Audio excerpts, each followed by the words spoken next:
Green box. Remember this green box. There's a lot of indie games that have come out and have received a ton of critical acclaim and are talked about to this day. Hades, Stardew Valley, Terraria, even Minecraft when it first came out. Hollow Knight, Cuphead, the list goes on and on. I could talk about these for days. Even fucking Balatro, the poker game, I don't even know how to pronounce the game, and I bought it. That, everyone, was complaining about getting a Game of the Year nomination. But this one you've probably never heard of. And it makes sense. I mean, most of the trailers barely passed a few 100,000 views, and it's been 2 years since they've come out. Probably longer since this video took fucking 2 years to make, holy shit. But in June 2022, a long time now I know, I watched one of these trailers during the PlayStation State of Play, and this indie game made its debut gameplay trailer. Season, A Letter to the Future. The art style intrigued me and I kept a close eye on it. It came out January 21st of 2023, and for later that year, that Christmas, with my PlayStation Store gift cards. Thanks, Mom. I bought it and got around to playing it a month later, and man, oh man. Do I look like her? Man, oh man.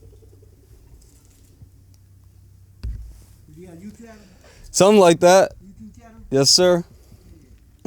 How are you doing? Right. What's up? Just hanging out. Just hanging out, recording something right now. Okay. Yeah. Right. Yeah? You trying to get in the video? Huh? You want to be in the video? What's the video? It's just about a game, and I'm like recording everything outside. A video game, but I'm recording everything outside. Oh, yeah, you can put me on there. Yeah? Well, stand here.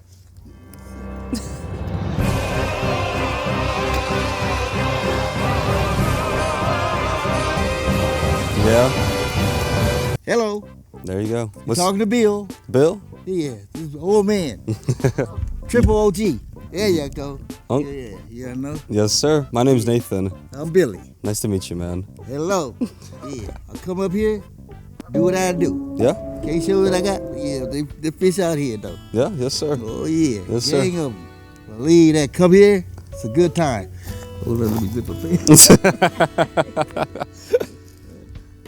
She was hanging out. Hey, good place to be, too. I know, it's a really nice park. Oh, yeah, nice little park. Don't worry about nothing. Come here, do your little duty. Camp, do what you got to do. Have fun. That's the main thing to do. Yes, sir. You know what I'm saying? Make friends. Yes, sir. It's nice meeting you, There man. you go, you too. Thank you. Take it easy. Thank you. You too, man. You back there? So, that's going to be a YouTube channel somewhere, huh? Yes, sir. Whenever I finish making this video. Right. Yeah. So what's going to be your channel? YouKnowNate. Nate. Yeah, that's me. That's easy. Yeah. Oh, you Nate. Yeah, I'm Nate. You know me now. Yes, sir. Thank you. You too, Bill. Hey, take care, man. You too. I love old black guys, bro. They're the best. They're the fucking best, bro. Anyway, the game starts with a desk from the loading screen. A man walks up to it and takes a journal out and starts looking through it. It starts with a question, who are you? Are you? Who are you? I don't know. And takes us back to the past with our main character. I'm gonna be so honest, maybe I'm cooked or I just wasn't paying attention when I first played the game, but I had no idea what her name is. Like, even in the credits, the name is just protagonist. You are not Nolan, bro. You are... You are boring. Video games aren't boring, you are. Okay. I had to do some research to find out her name is actually Estelle. Estelle is writing to the future, a letter to the future, but doesn't know who exactly she's writing to. It's almost like she's writing to us, the player, as well, because you could be playing this game as well in any moment of time, and she's writing to you. Estelle says that she comes from a little village in the mountains, and she says that no one has left since before she was born. Our lives changed overnight. Just a few days ago when my best friend had a prophetic dream. A vision that the elder said means this season is going to end soon. The world is about to enter a new era. What the hell is even that? We don't know what the dream is yet, but the elder says it means this season, which is the name of the game that they are in, is coming to an end. In the game, seasons, okay, bro, are an era in time when the seasons change entire communities and or entire generations of people no longer remember anyone or anything from the previous season, but not the community Estelle lives in. And that will be revealed later on. Estelle gets the idea to record the outside world before it's too late and is reminded of her dad, who always wanted to see the outside world but never did. She wanted to record for those who could not and won't remember the previous season. So I asked if I could leave. The elder had one condition for letting me go: that I take what I collect to the museum vault, a palace of art and memory at the edge of the earth. She says it's the only place safe from the turmoil of a changing season. I hope that's where you're reading this now. After that little intro, we are given the journal to explore. Here, I was able to see different seasons that have happened in the past lore, where Estelle wasn't even born yet, and I explored her room for the first time and found this weird-ass motherfucking dog, Mr. Lotto, bruh. And it was here that I finally knew that I needed to make this video on this game. 3, 2, 1. Hooray! Mr. Lotto's here. I explored the rest of her room and it was just stuff with her childhood, so I don't want to bore you guys, so I'm just going to be cutting that out. I'm going to be saying this a lot, but I do really recommend that you guys get this game for yourselves, play it for yourselves so you guys don't miss out on all the little tiny details, and you guys get to reflect on your own lives, which I'm going to be doing in this video. Little foreshadow. I'm reading this fucking script. Why did I write this? I then talked to Muzz, the mom huzz, obviously. The last moment in this little house. There used to be 3 of us here. My mom and dad and me. Soon it will be just her. Her and all these memories.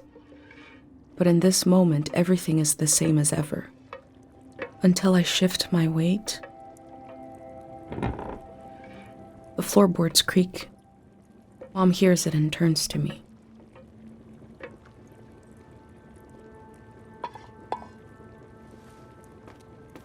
You're up.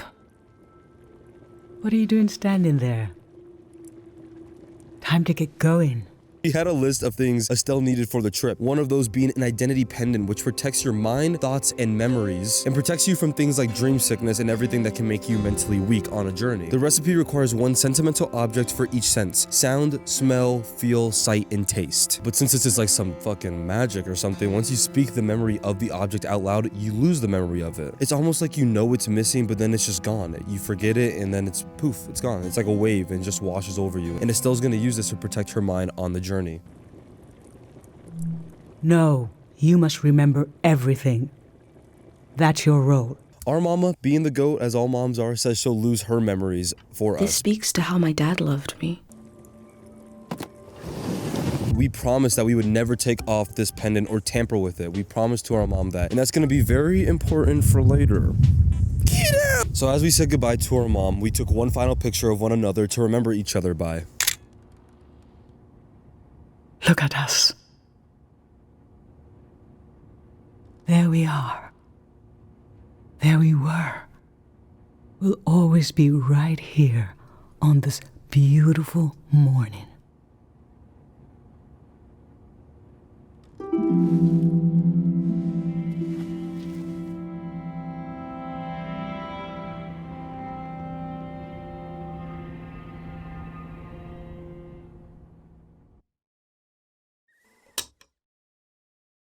And I'm Nathan. This is our producer, Tyler. What up? I'm Nathan. Hello, if you can see me. You can't. They can't. Hello. They can't. Okay, they got your eye. But that's it. Hello. And this is our other friend. And this is our other friend, Logan Bird. Hey.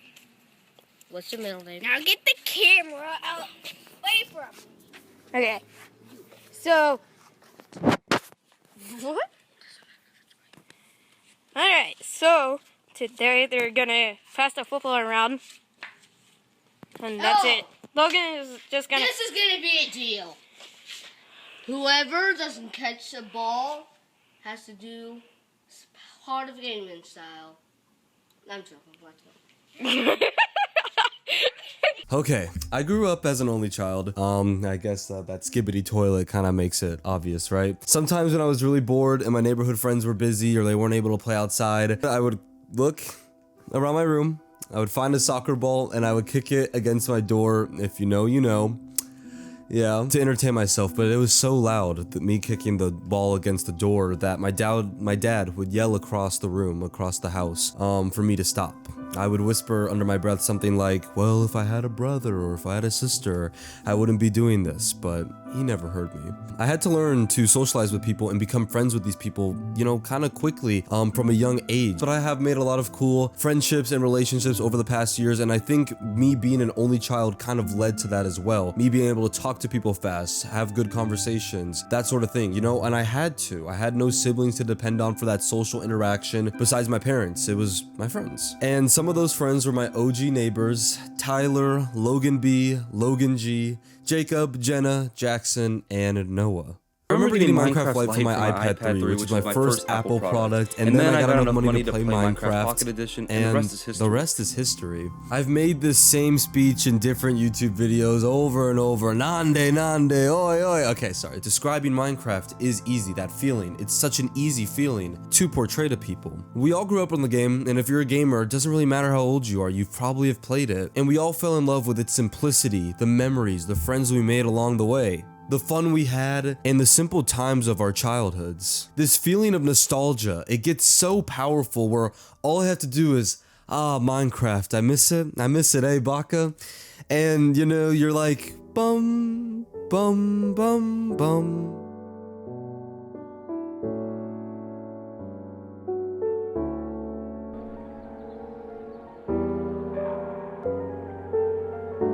Hey everyone, it's Cupquake. Tell me what.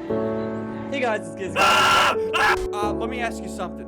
Do you have a pen and paper? Be here with another Minecraft video. Hope everybody's doing good.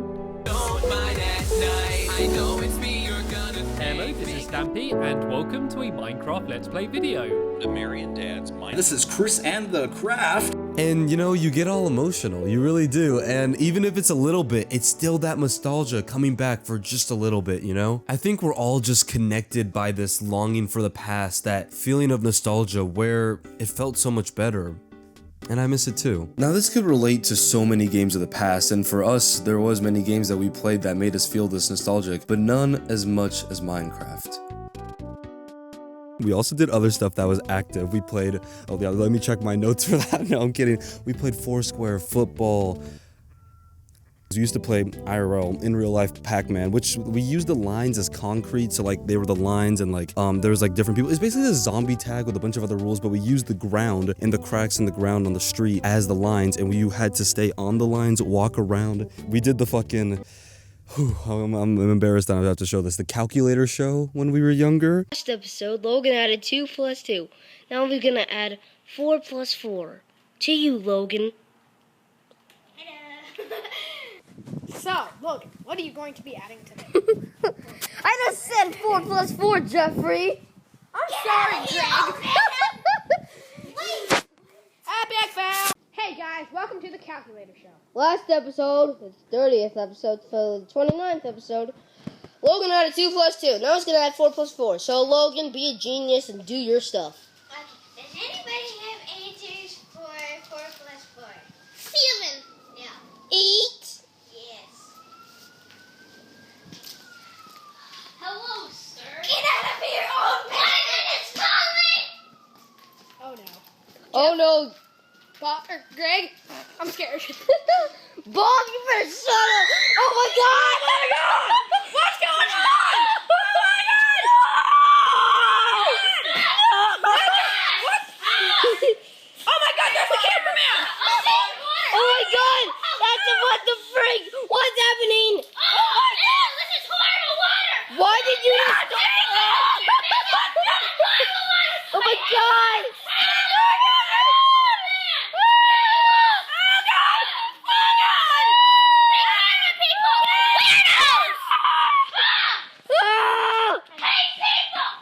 And yeah, that was something. We do all sorts of trends together, like Gangnam Style and Harlem Shake, and we would do lightsaber battles and started a point system for if you were a Jedi or a Sith. Yeah, this is awesome. We're totally gonna be ready.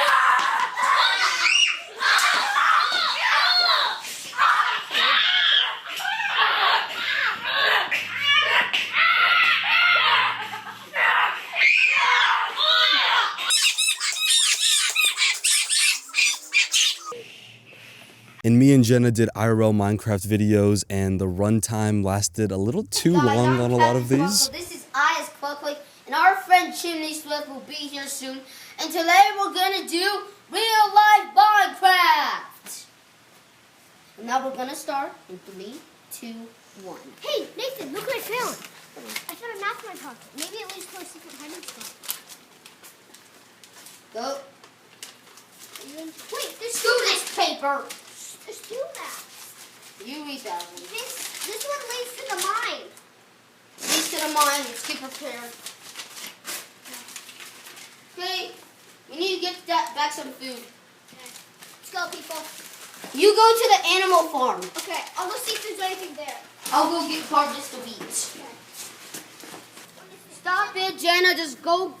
Stop it, I ask quick. Just go. Get the stuff. We would talk and ride our bikes and scooters for hours. We'd play Foursquare with these younger kids, Jackson and Noah, who were probably around 6 to 10 at the time. But they were good kids, man. They were good kids. Noah would sometimes get so angry and try to punch all of us. He would like literally charge up like he was fucking Goku. He'd go, ah, and then he'd just like fucking go crazy. He was fucking crazy, bro. He would, some of his punches hurt, bro. I don't know where he is right now. Probably in Texas right now with his grandma. But he's crazy, man. He's crazy. Minecraft was such a special game where you could be creative and have fun and just be a kid with your friends, building structures, some good and some bad, exploring, farming, mining, and just being engulfed with, I guess, the culture, the fan base it had. It was massive. You know, even when I played on my iPad 3 Pocket Edition Minecraft with barely any updates, it still felt so open, so new, and just endless, because that's how life was when we were younger. I would sit on a cold freezer in Jacob and Jenna's garage because they had no chairs and I needed somewhere to sit. This was during a time in Minecraft Pocket Edition where there were no chests to hold your items in, where the borders were so small, but we still had so much fun with it because it just felt so endless, like there was something beyond those walls waiting for us. Jacob and Jenna's parents were divorced, so when they went to their mom's house for the weekend, they gave me all of their items. And let me tell you, protecting all of their items while they were gone and having the chance of dying from a mob and losing it all and having to explain to them what happened in the game was terrifying. Like, hey guys, I lost all of your stuff. But growing up and watching Minecraft videos and just being a part of internet culture as a whole probably did some irreversible damage to my brain, as probably a lot of people know, but it was just so fun and it made Minecraft 10 times better, and we just bonded with that as well. And as we got older, Minecraft updated. We finally got our chests and signs and started labeling those chests. I remember Jenna asking her grandfather how to spell minerals because we were both too dumb to know how. We would come inside for lunch and dinner and go back out. My parents were probably like, isn't it a little too late to go back outside, Nathan? But I was like, Jacob and Jenna's dad let them go back out. The classic trick, and it worked, and I kept playing outside with my friends, and I kept playing Minecraft, and we kept doing all of these things together. Free from responsibilities in life, it was just fun. I don't even remember like doing homework, and obviously I did homework. Allegedly, hopefully. Only thing I do remember was just being with my neighborhood friends, my school friends as well, and it was just fun on top of fun, on top of fun, on top of fun. And sadly, a few years later, one by one, they all moved away from my neighborhood. First, Jacob and Jenna moved to a different neighborhood, same with Logan G, and after that, Tyler and Logan B both moved to Washington. And we've slowly lost contact ever since because our lives are different and ever changing, really. You know, it's almost 2020, or it probably is 2025 by the time I upload this video. Time has changed. Our lives have changed, for better or for worse. After they moved, it's just me and Jackson in our neighborhood. These moments that I made with my friends, I'll remember forever because these were some of my first real childhood friends, but we slowly drifted away, and that's okay. I had to look at my phone for that one. That's okay, guys. No, I'm kidding. And what's even crazier is Jacob had a kid, man. Logan B got engaged. Jackson's insanely tall now. Like Logan G, like every now and again, he'll post like some MAGA shit, so I don't know what's going on with that. We are Charlie! All of these memories just, you know, it's crazy. The old memories of Minecraft and the simplicity of our childhoods are gone. I miss it, but I've also gained so much good in my life. Had to look at my phone for that one too. The game's main mechanic of opening the journal and putting memorabilia in the journal is available to us, our letter to the future. I put all the items that we burned into the journal and the picture we took of our mama. You collect photos and key parts of the places you go to. It's a simple yet tranquil, cool, like epic, like let me just use all the synonyms of the world, mechanic where you decide essentially what you're passing on to the next generation by taking pictures and whatnot. This game is just so beautiful, and that is an understatement in and of itself. It invites you to explore the world in the last moments of the season. You find yourself wanting to take take these pictures, you find yourself wanting to add to the notebook, and it's cool. I felt like really responsible for what the next generation was going to be seeing. There's also an audio recorder that you use to record certain parts of the places that you go to, or just the nature around you, and it's cool because you can hear what was going on at that time, at that exact last moment of the season.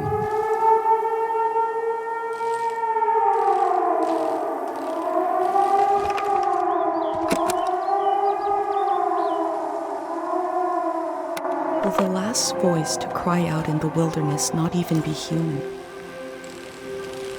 I felt responsible for these imaginary characters in this imaginary world to record every little thing so that they can remember too, and the game did a very good job of doing that. Here I recorded this little skibbity waterfall, I don't fucking know. As I explored the plaza where just the night before they had a going away party for Estelle, she mentioned that to understand the place that she grew up in, you had to understand this guy. This is Dr. Fumio and his son. I wanted to figure out more about this Dr. Fumio guy. She talked about him like he was like some crazy epic guy, so I had to take some pictures around the village to better understand him. Remembering everything must be painful. Dr. Fumio brought peace to so many people here. Dr. Fumio built healing instruments, and he tried to cure a disease that was very powerful. It was dream sickness, and its origins are unknown for now. From taking pictures and hearing Estelle speak, I find out that Dr. Fumio wasn't able to cure the dream sickness. But Dr. Fumio did bring peace to so many people in the village and people that came in from all around the world. When he arrived to Kiro village, he remade it in his image and cured illnesses of the mind. And that's basically all I learned about him. This game's graphics and music is just like look at it, it's so good. And I really got so into the scrap mechanic of the game. Like, look how I'm trying to put the flower on the notebook. Like, it's all Pinterest, all girl-like. I don't know what I'm doing. Like, okay, bro, I'm just hella happy, I guess. I was just really enjoying this mechanic.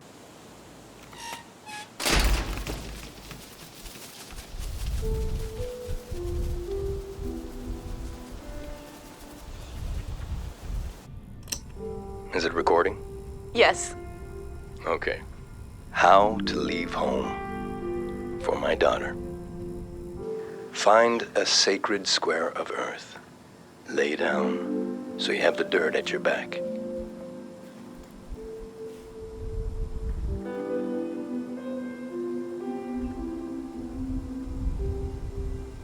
Close your eyes.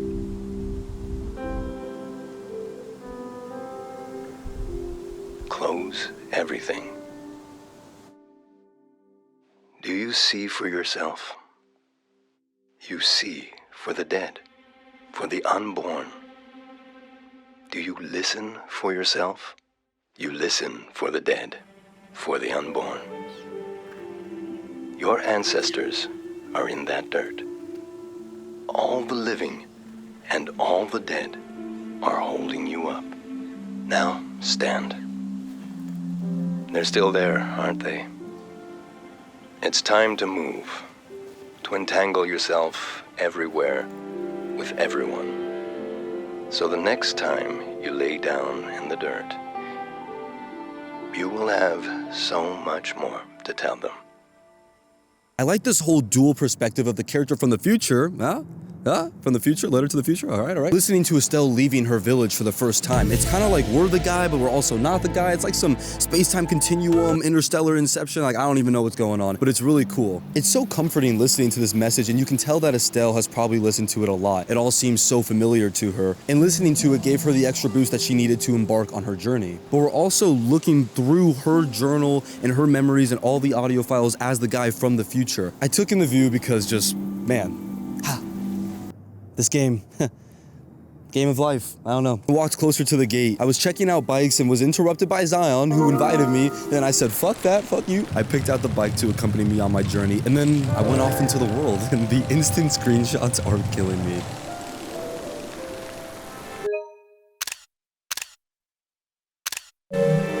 This game is just so, so nice, so good. I don't know how to explain it. Like, someone make a counter for how many times I'm gonna say that during this video. Clouds, as Estelle was riding her bike. Like, look at those little cute-ass marshmallows. I fucked the shit out of them.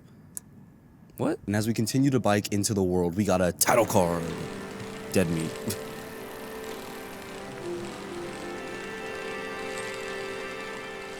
And on the path out of the village, we ran into a shipping dock, and we learned that Dr. Fumio traveled the world helping people, as well as just staying in the village of Karo. Please get this letter to Dr. Fumio. I am suffering from memory excess, but cannot travel to the village for treatment.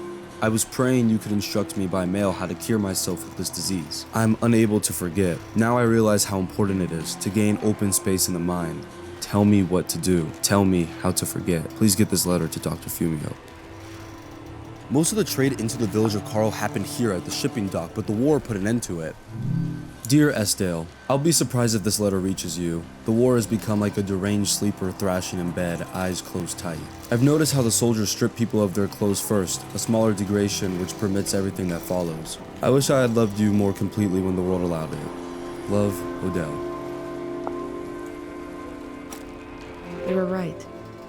The letter never made it. The season before this one, the war, seems so horrible. It really is so surreal seeing all these lives just frozen in time and these memories as well. People used to be here, but now it's just gone. It's empty. And this game does an incredible job of kind of just letting your mind fill the gaps of like what was happening at the time with all these memories just scattered. Like imagine if Thanos, the motherfucking purple guy, was big as they just like came all over the land, just snapped his finger and made everything disappear. Like this game kind of portrays that.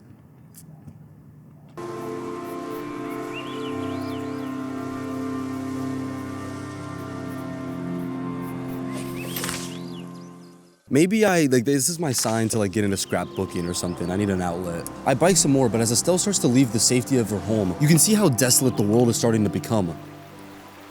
From the village, these cranes look like little creatures, grazing. I had no idea how huge they are. Man, get the fuck away. So the main reason why I wanted to keep this video like hidden away for so long is because I actually have a main role in this game, and here is where they reveal my character. I'm so sorry for keeping this video secret. It's because of this. What are these strange goat-like creatures? Are they simply goats? Yeah, speaking from experience, oh shit. I pet a goat as well for the first time, and she just kept saying some bullshit, bro. Okay, now I got it back. I'm in control. I can easily pet certain four-legged animals. Just want you to stop saying odd shit. I heard that village was abandoned because of a mind disease. Not every community had someone like Dr. Fumio to perform cures. Some time has passed and Estelle enters a gloomy landscape. This sequence takes place around a highway, I think? I don't know. It was kind of weird. I have no idea. I'm pretty sure it's a highway. I ran into the sign that shows a hand symbol saying goodbye to this lonesome season. We'll learn about this hand later. This intermission of a level was kind of boring, if I'm being honest, because I was so used to the lively colors of the game, and I guess I was spoiled in a way, because the game started like just 10 out of 10. Just the color palette was great. I think it's really just a symbolism for how the character is entering the real world compared to just her small limited sphere earlier in the game.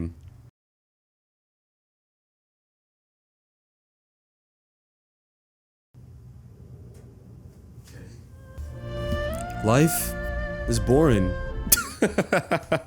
Okay, bro, I ain't doing all that, bro. Estelle found a dry place to relax and found companionship with the tapes she recorded before leaving home. One of those was a recording she took with a village elder and the story of the village elder's life. A century worth of memories, dreams, fantasies, and visions that could help us on our trip to really understand what the world was about. Like a big old haunted library, she said. Her name is Frances Kale. Her nickname is Frank. Nigga's last name is Kale, bro. Why you bullying me? She was born on the ocean and her mom and dad worked on a cruise ship, the Watery Republics, she called it. She talks about floating cities and how most of them won their independence by the time she was born. The golden age was a time of flags, logos, mottos, mastheads. After the war though, people were disgusted with groups and symbols. I'm just gonna call her Kale because I like that more than Frank, low-key. She loved life on the ship and she loved the way the ship tilted and rolled with the waves. It was comforting to her. And she also loved other stuff that I did not want to know. There were two dance halls. A large, elegant one and another one in the basement.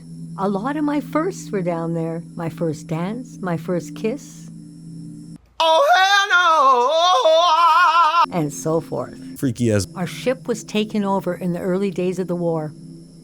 That was the end of the Watery Republics. I heard the dance hall in the basement became a weapons cache. Took me half my life to say goodbye to the world I knew in my youth. And we had been warned the season was going to end. Oh know, but we didn't understand the warning. You see, one night, along a coastline, we saw beautiful lights shimmering above the water. Later, we found out this was an ancient warning system. It hadn't been used in so long, we didn't know what it meant. We just thought, well, ain't that pretty? We tried to stick together and camped out on the coast of the prismatic grounds. A kingdom of art and science. They got rich during the golden season. Everything that made them beloved before the wealth came. Passionate, uncompromising, self-obsessed. Made them unbearable once they had power. Artists make terrible kings. Conditions in the camp were getting worse. My mom got lost in thought for long periods of time. She'd be completely still for hours, days even. We realized she caught, well, now we call it time misperception disorder. It's when you lose your ability to tell how much time is passing. People talked about Dr. Fumio like he was a god, so Frank had to find him to have a chance to save her mom. He was her only chance. At this time, the prismatic grounds had roped almost everybody into their system, but got to the land of the far waste and heard no for the first time, and nobody reacted well. It started wars, neighbors at each other's throats, and such needless violence. As Frank traveled to find the Dr. Fumio to help have a chance to just save her mom, she saw cities destroyed by one another all over this stupid war. And when Kale finally found Dr. Fumio, Frank described her mom's condition, and Fumio said that there was no cure, but there was still a chance for her mom to get better. He told her there was a village high in the mountains, the village that they're sitting in right now. He thought it was high enough that he'd have a better chance treating people because lower places like valleys and cities were worse to treat people because of all the war, and he decided to invite her to stay in the village, but she wanted to bring her parents with her. I packed my things and got ready to leave the next morning. That night, my mom came to me in a dream. She was standing in a field of flowers. I'd grown since I last saw her. We were the same height. She pressed a finger hard into my palm. She taught me well. I knew the meaning of the gesture. I knew no matter what I did, I'd never see my parents again. In the morning, I told Dr. Fumio I would follow him to Karo village. The next few weeks were very physically tiring, hiking, climbing. And when we found the village, building, planting, cleaning, Fumio brought sick people from all over the world. And they got better. The treatments worked. Everyone was healing. So why couldn't I? And then one day they just got word that the war was over, like, yippee, hooray! But Frank never knows why to this day. But we will soon. There was a party in the plaza to celebrate the end of the war. But I couldn't bring myself to go. Yes, it was over. But it had taken my home, my family. That night, as I was falling asleep, I felt the bed tilt and sway gently, as if it was being tossed on the waves of the ocean, as if I was back in my bedroom on the ship, as if I was back in my mother's arms, being rocked gently to sleep. I knew I was finally home, and nothing could hurt me.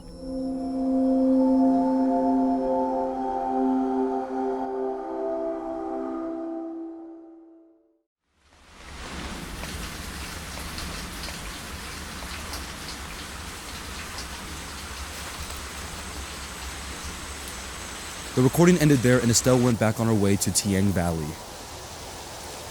This valley is asking people for a visit. I should oblige it. I passed over a dam, and then I ran into a small little lad. I'm not the first to do this, just the first in a long time. Like, bro, the chair's almost taller than this guy. We told him that we were exploring civilization and recording it all before it ends. Cute. Cute. It's really white. It's looking at me. I hope it doesn't come up here. I'll name him Bill. Nah, I'm kidding. He tells us that the valley will be flooded soon, so they're taking down the dam because no one alive knows how to repair it. And this man just got no aura, bro. It was fun earlier when you showed up. And I was carrying the cardboard man. You were like, who are these guys? I've been pretty bored here. Greyhounds. We're a community organization. We do all kinds of fun stuff. Health clinics, minesweeping, daycare, evacuations, weddings. We're new. We'll do anything to make the future better than the present. No big deal. We're trying to get new things going. But it's hard. The past really has a tight grip on people. Doesn't feel like a fair fight. So we're trying to... well... anyway. He tells us that he's not supposed to let anybody in, but because the Grey Hands are all about change and Estella's the only person going into the valley rather than leaving like everybody else, and she's documenting the present, he lets us in. So basically, I'm the GOAT. What can I say? He said that he'll be back before midnight to get everyone that's left over in the valley.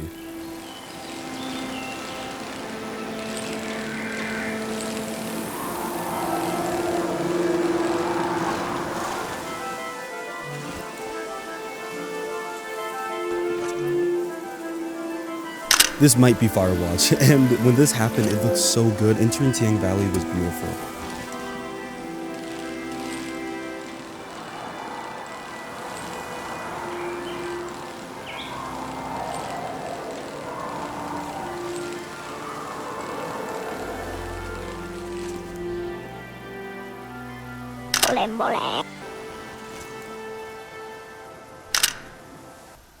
This game looks so good, bro.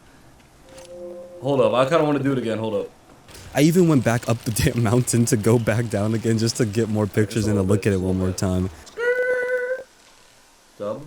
I explored the Tiang Valley entrance and ran into the well-trodden path, where millions of pilgrims walked to visit the Tiang Valley Shrine, which is where we have to go when it opens at nightfall. I designed my little book, all Pinterest-like. I really do love this mechanic though. It's something we've seen before like in Red Dead Redemption 2 or The Last of Us Part 2 with their little books, but those automatically fill it up. Like you just like go on with the day, you open it and Arthur or Ellie, whatever, I don't know if Abby has one, but they all auto-fill it. But we're the ones actually designing it. I applaud you game devs, good job. Like actually, it's a really cool feature. At a pond area by a grave, I ran into a memory flower, which is a memory stuck in time repeated over and over again, and a lady is talking about gathering harpic. And it has this weird mystical sound when you walk up to them, it's just kind of weird. God of sleep, I've been gathering harpic, and I've been gathering courage. A memory told over and over again. She must have been important to have such an elaborate solitary tomb. I explored the Grey Hand facility, obviously, it's a damn video game, and I learned that they were destroying Tiang Valley and everything in it by destroying the dam so that they could build up their own city and start their own new season, and the city was called Radiant City. So they were essentially ending the current season and starting one up themselves.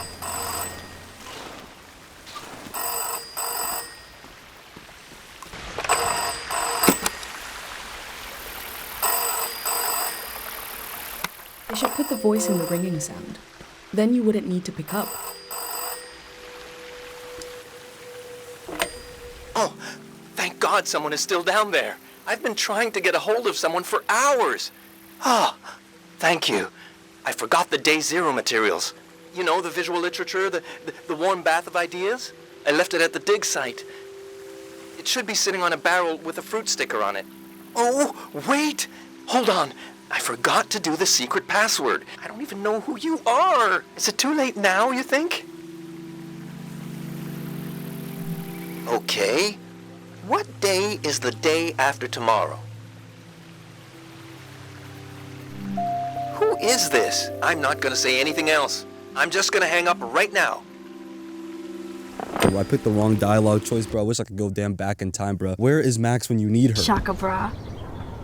Maybe not. But he talked about materials left at a dig site. Very mysterious, I know. Then I stumbled upon a land full of quesos. But I took a picture of every single one of them and I pet all of them. Of course, I had to do it. And you are Mata. Your name is to pet. I wonder who named you that. Beautiful cow named Gorp. There's this TCV15 cow. I don't know the reference. I'm unplugged. I don't understand. The name of this cow is TVC15. Oh my. As I changed the channel, a really beautiful moment happened where all of your guys' moms came together. Okay, I'm sorry, bro. But seriously, this part of the game was really sweet. Even though everyone is going to be gone with the flood, nature will still remain after we're gone, you know? On The Last of Us kind of shit. It's comforting, you know? I'm gonna be a dad. I'm gonna be a dad. I'm gonna be a dad. I'm gonna be a I could tell so many stories. Oh, thank you, Nathan. Talking to me? No, I'm talking to him. Talking to me? No, fuck you, Nick. Fuck you. No, but you slapped me. Was I talking to you? Was I talking to you? Was I talking to you? Was I talking to you? Was I asking you? But did I ask you to slap me? I don't think so. Did you ask Akash to slap him? No, I didn't. I just did it. Sit down. No. Sit down. No. Jerry. No. Sit down. No. I met some of my best friends in elementary school. I remember Hayes and Akash I met in Safekey, where the first interaction I had with Akash was asking him to do an arm wrestling challenge. It doesn't get any more masculine than that at the age of 9, bro. If you ask him, he won, but if you ask me, I won, of course, but in reality, he did win. Joaquin, it was 4th grade, I remember meeting him. It was like a Nick Jonas song was popular on the radio at the time. I think it went like, "You got me in chains for your love." That song, right? And I was humming it to myself, and Joaquin heard me, and then we started talking about the song for a second, and ever since then we were best friends. At least that's how I remember it. From Joaquin, I met Jerry and Zion because they all lived in the same neighborhood, and Levin, oh brother, oh boy is that man special, bruh, in many ways, more than one. Nerdy Gamer 904, bruh. I met him in, I think, 3rd grade, Carter 2 in Safekey, and so on and so on. I guess I'm just pretty popular, eh? I've known these guys for over a decade, and you know, I love them. And through the Foursquare during recess and snack shack and the hot and cold lunches, we would always talk to each other, play video games, and just have fun. New people would come and go, as they continue to even to this day. Fortnite is so annoying, has been so annoying lately. Honestly, can't even get a win. Honestly, you're right. I haven't been able to play Fortnite in a while. I know I keep saying that, but I can't believe we don't have Wi-Fi. No Wi-Fi. I hit someone with a pump for 4 damage and for 96. Didn't die. One pumped me. It's because you suck at the game, Jerry. What do you mean? I hit it for 4. What's 4 plus 96? Jerry, how many skins do you have? What do you mean? Probably. Bro, I hope they had sniper shootout in Fortnite. What the heck was that? What do you mean? I didn't say anything.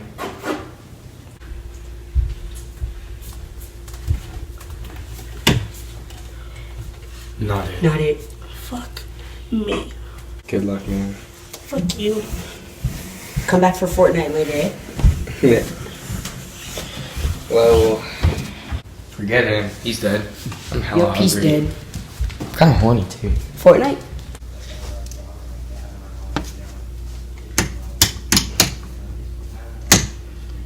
Who made this mess?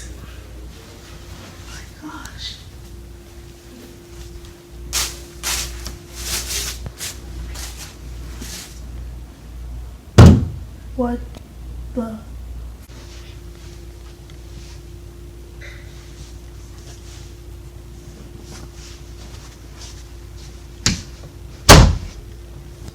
Hey, let me out! Let me out! Who are you?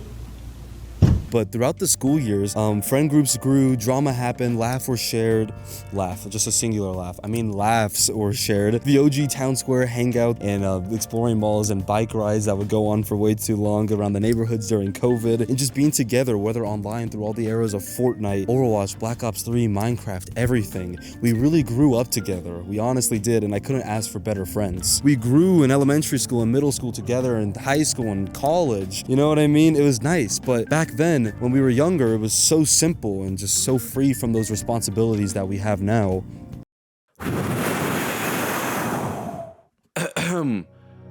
Hey guys, Nick the Boss Plays here, and today we are doing some Minecraft, but a bit different. We're not doing survival, we are doing creative. So today, I'm just gonna be building on a house right now. Okay, so oh yep, that's not how you do it. Okay, I need to build a house, so I'm gonna get some oak wood. I always wanted to make YouTube videos. Watching so many YouTubers when I was younger and always being a part of that online culture inspired me to be one myself. So after a lot of thinking in 5th grade, I started the Nate the Boss Plays channel with a PS4, a Toshiba laptop, Windows Movie Maker, and a dream. My first public YouTube video is Star Wars Battlefront 1. 10 years later, I'm standing here now. It's crazy. The Boss Plays here, and today we are doing some Star Wars Battlefront beta. The game's not out yet, but I downloaded the beta, so now I'm gonna play for you guys. Oh, I sniped him! Oh, that was my first actual snipe kill. Because whenever I hit something, no, I'm stuck. But because whenever I shot somebody with a sniper, it would just damage them. But not today, noobs, not today. But anyway, guys, if you enjoyed this video, remember to hit that like button and subscribe for more awesome videos. And remember, don't be a nub. And the next video was Minecraft, and I really was just building stuff. It looks like a fucking chocolate cupcake, bro. Like, bro, I've always been terrible at building in Minecraft. Never one of my strong suits. But 100 views on the video is not bad, but it was mainly just my elementary school friends watching it, so shout out to you guys. My OG YouTube logo was my favorite skin in Minecraft with a PS4 controller. Jacob made it for me, the GOAT. And I'd always make intros by myself, like in little apps, like in YouTube intro maker, whatever apps, whatever. So outdated, and they were so shit, bro. YouTube will demonetize my video if I use this song too. I don't know why I never realized this. I literally just posted it as my intro, just to inform everyone that like I had an intro. Like if they were watching my videos, they would have seen it. I don't know what the hell I was doing. But later down the line, when Jacob got older and he got a good gaming PC, he made me an intro for myself. I would always make them on my own, but I wanted like a more professional one. So he had Blender on his computer, and he definitely grabbed a template off of YouTube and then exported it in Blender. He's a GOAT for that. He's a GOAT for that. I dropped my phone. YouTube will demonetize my video if I use this song. I'm sorry. I was just so proud of everything I was doing. I was 10 years old, trying to make it big, and I was learning so much stuff about video production and video editing and video creating at the time, and I just loved doing it. I recorded my own videos, edited them. I don't know, like, had like edited them. I made the thumbnails, tags when those were a big thing on YouTube. You new gens, bro. You don't even know about the tags, bro. They're a thing, but they ain't that important anymore. But back then, bro, so many videos were watched, so many websites were used to make the best tags. I still use some of those sites to this day. Old habits die hard, I guess, right? But like, look at this thumbnail. Mwah, bro, I was like, as a kid, bro, I was nutting to this thumbnail, bro. I loved it so much. I made it myself. I was so proud of it. But like, bro, in today's comparison, this shit's ass. First Uncharted 4 thumbnail, I was really proud as well. And here's me copying the Rad Brad. But Ziovo, those who know, bro, Moz, the random YouTube tutorials that I looked up helped me dream bigger, because I was learning so much and imagining all the possibilities that I could do with YouTube, even though I maybe never reached my full potential and I was just a kid with a little laptop and stuff like that. 67 to 36. Okay, that's a pretty good score. Having a stopwatch on my phone, constantly looking up and down, making sure I wasn't going over, you know what I mean? And making sure the video was a certain length for the algorithm. I was really trying. I exported all my videos in 1080p, even though I don't even know if the PlayStation 4 could record in 1080p. It might have just been 720, just to make sure my friends were watching it in the best quality. So I even did this. Hey guys, anyway, before this video starts, I just want to give you guys a tip on do it right now. If you are on a mobile device, just click on it, go to the three dots right here, quality, and then go to 720p for the best quality of the video. And if you are on a PC, go to the gear right here and then go to 720p. Right there for the best quality of the video. But hope you guys enjoy this Uncharted 4 story mode let's play, and let's get into it. Humble beginnings. The poop emoji with the fucking Tobu and non-copyright. It sounds NCS, those who know. On and on we'll go. Okay, trust me, bro. Some of the NCS songs kind of hit, bro. They do, bro. Hey guys, Nate the Boss Plays here, and today I'm gonna be making a video on how to make the poop emoji triangle. So now it kind of gives it that little feel that it is kind of poop. You know what? That actually looks half decent. Look at that.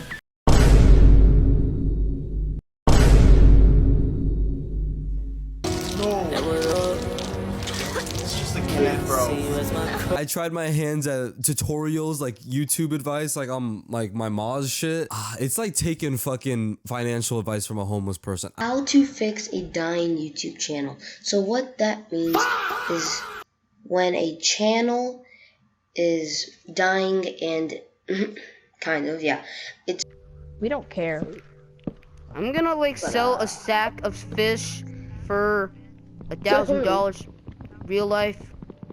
There's no, I'm not I'm not like PayPaling you or giving you money. No, wait. Yes. Yes, you will. You know who invented PayPal? What? Oh, wait. Do you want to know who invented? And I wish I could hear, but like your mic just glitched, like a big glitch. Who? That's scary.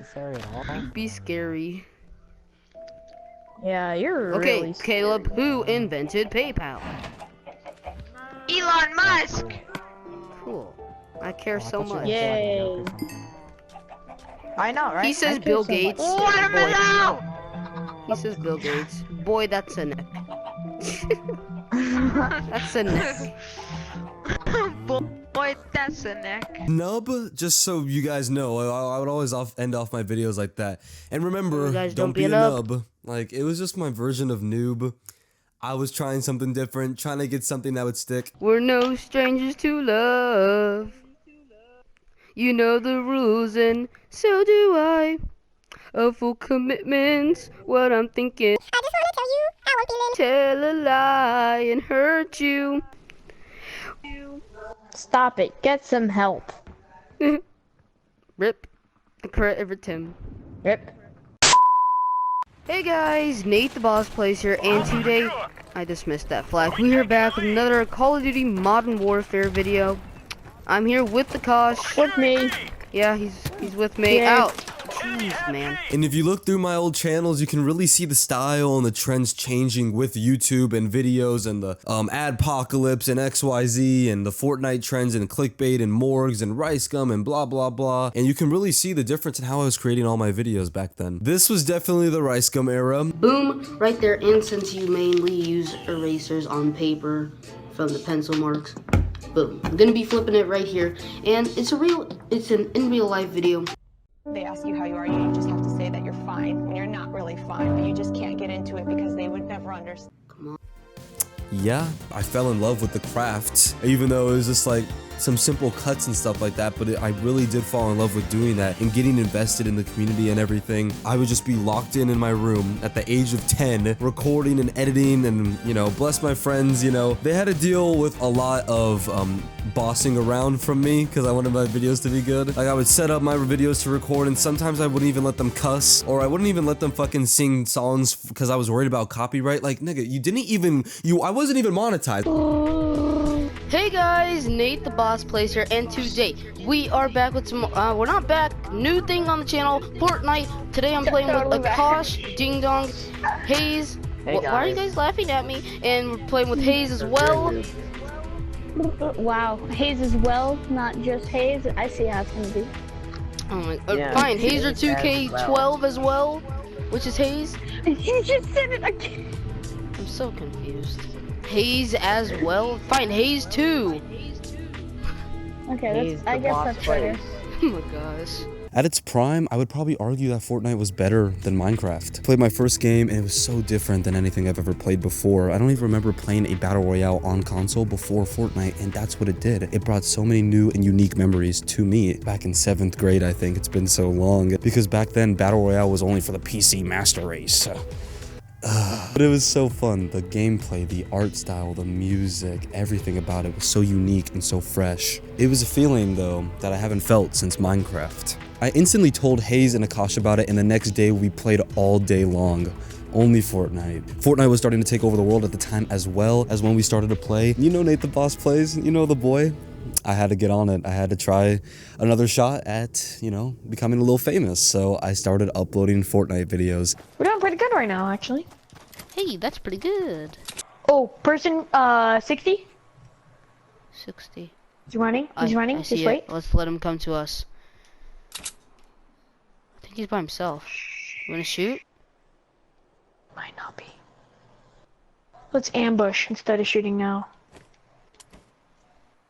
Okay, let's wait. Oh shoot. It's coming up. No, he's not coming up. Where'd he go?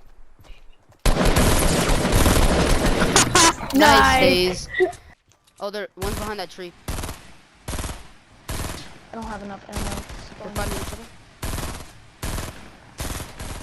Oh, someone's down there.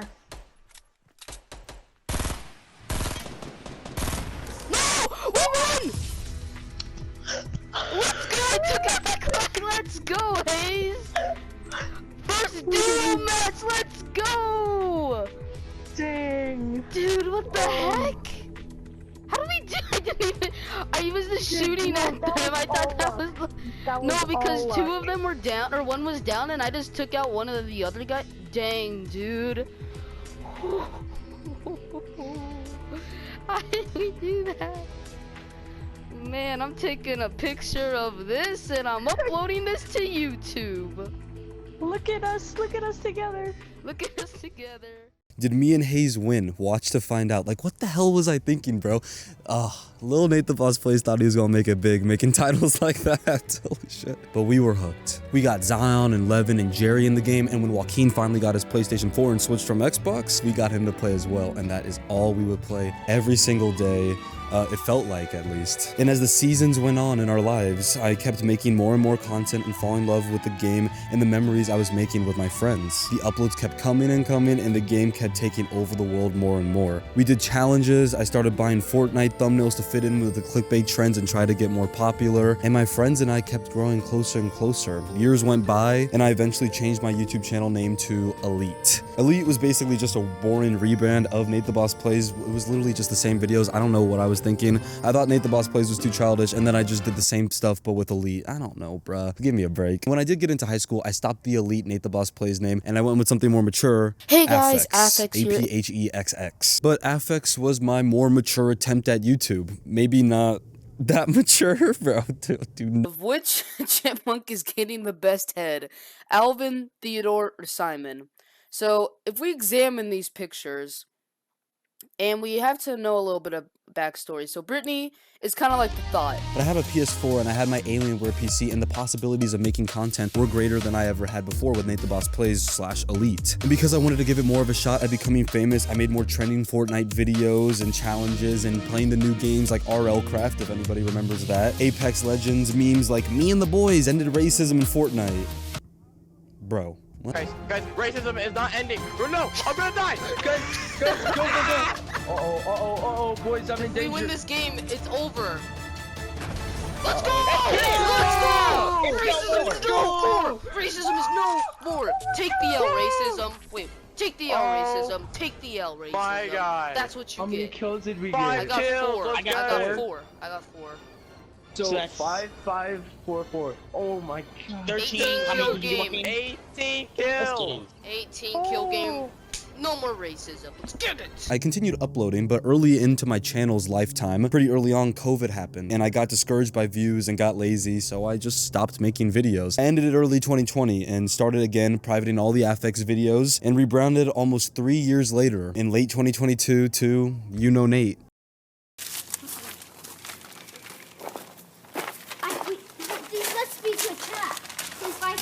Go straight and behold the great notch statue. Whoa. Oh. See it? See it? No, he says from your dear old friend Notch. Even as a kid, I think I knew deep down that I wouldn't make it, but I pushed through the doubt, you know? Because seriously, I was just a kid uploading commentary videos. I wasn't no Morgs, I wasn't no Neon or whatever, but I just love YouTube. I love all the processes and I love everything about it. I used to live and breathe that for years. Made it to the Shrine's Interest and found out that there's 3 gods of this valley: Din, Tide, and Void. Din. Tide is the god of sleep, and people of the valley left prayers on slips that range from keep the soldiers asleep to I'm praying for a dreamless sleep to please let me rest. I hear the electricity in the air. I hear the weight.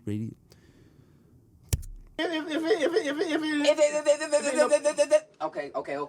To please let me rest. I hear the electricity in the air. I hear the radio waves. I hear cars moving on a distant highway. Please let me rest.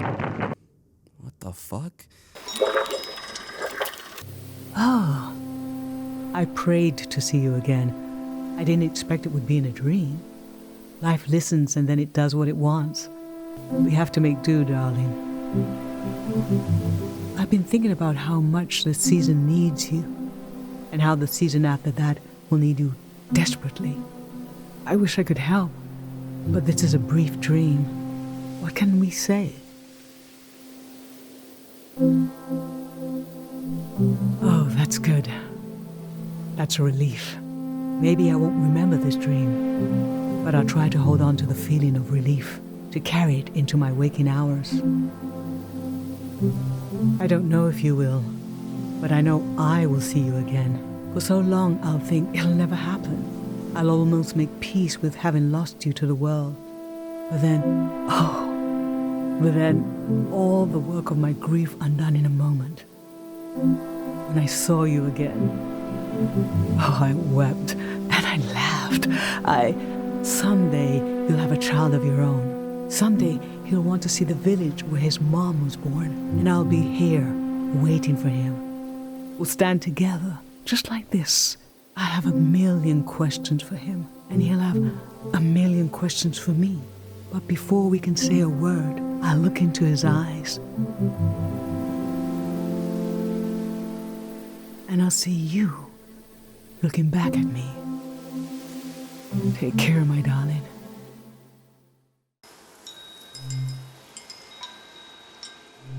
That didn't seem to work. I then got on the whip and then traveled to a gas station. I stumbled upon a bunch of sleeping soldiers from the prismatic grounds that fell to the dream sickness. Estelle says that they'll sleep forever.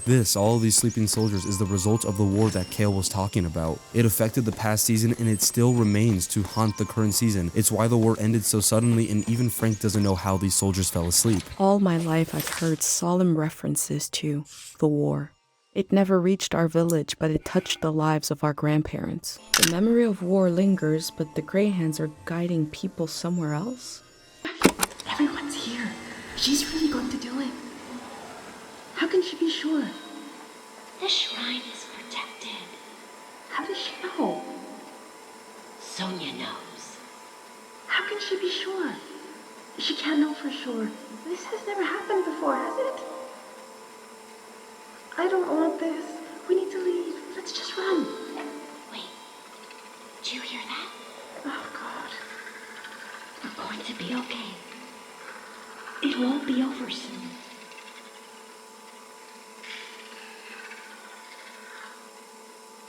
Who is Sonia? What did she do to protect the people of the valley? And we'll get to how that happened later. I've seen pictures of cars before. They were common in the golden season. This car seems to be named Honk Honk. Exploring the valley more, I found Din, the god of remembering. As you expected, it's kind of sweet. People were praying with these slips to remember childhood names, words to an old song, etc. Din.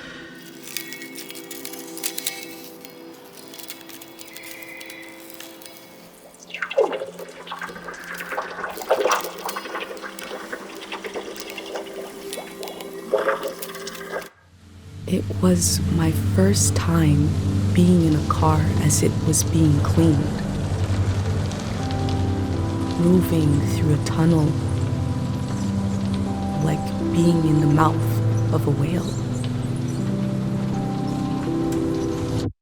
I explored a little bit more and found a bench. Estelle sat down and listened to one of the tapes. This tape contained a dream that made the elders decide that the season was finally coming to an end.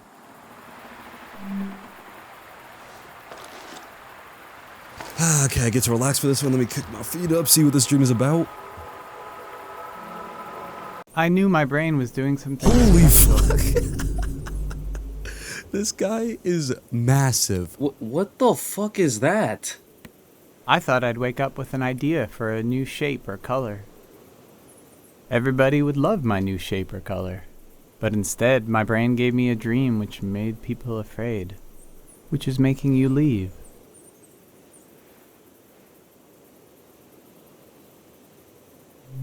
The dream scared me, but also made me glad to be alive. I am happy to keep living. I don't mind. The elder said it means the season is ending soon. I want to tell you the dream now. Let's shut our eyes and lay on the roof. We are already on the roof. That's good. I'll speak the dream out loud and you imagine it. You can close your eyes now. I'll tell you when to open them. I am in the forest. The sun is bright. My stomach rumbles. I'm hungry. Well.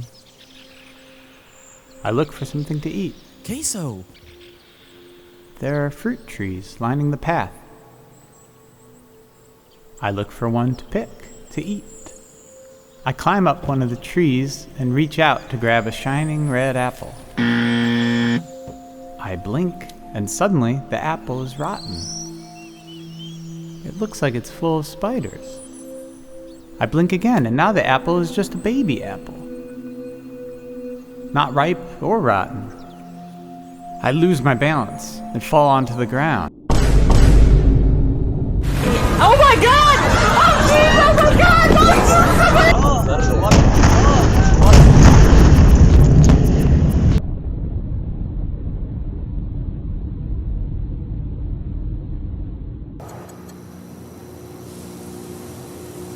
The rest of his dream talked about the apple and how it changed colors. There were some apples that were eaten and some just disappeared. I hear a voice. Someone is there with me. He tried to recognize who the person was, but their face kept changing. They're kind of everyone. I tell them I'm hungry. I want what the earth is trying to give me. The voice tells him that these apples are memories of every apple he has seen, so I'm kinda surprised there was even a few, holy fuck. They say I need to look into the sun to clear out my vision. They say we're gonna look together, and that when we do, they'll melt away. They want to. Behind this voice, he saw Estelle watching from the shadows. And that's how the elder knew when Pate told her this dream that Estelle had to make this journey. This makes me feel better. I turn my head and I let the light in.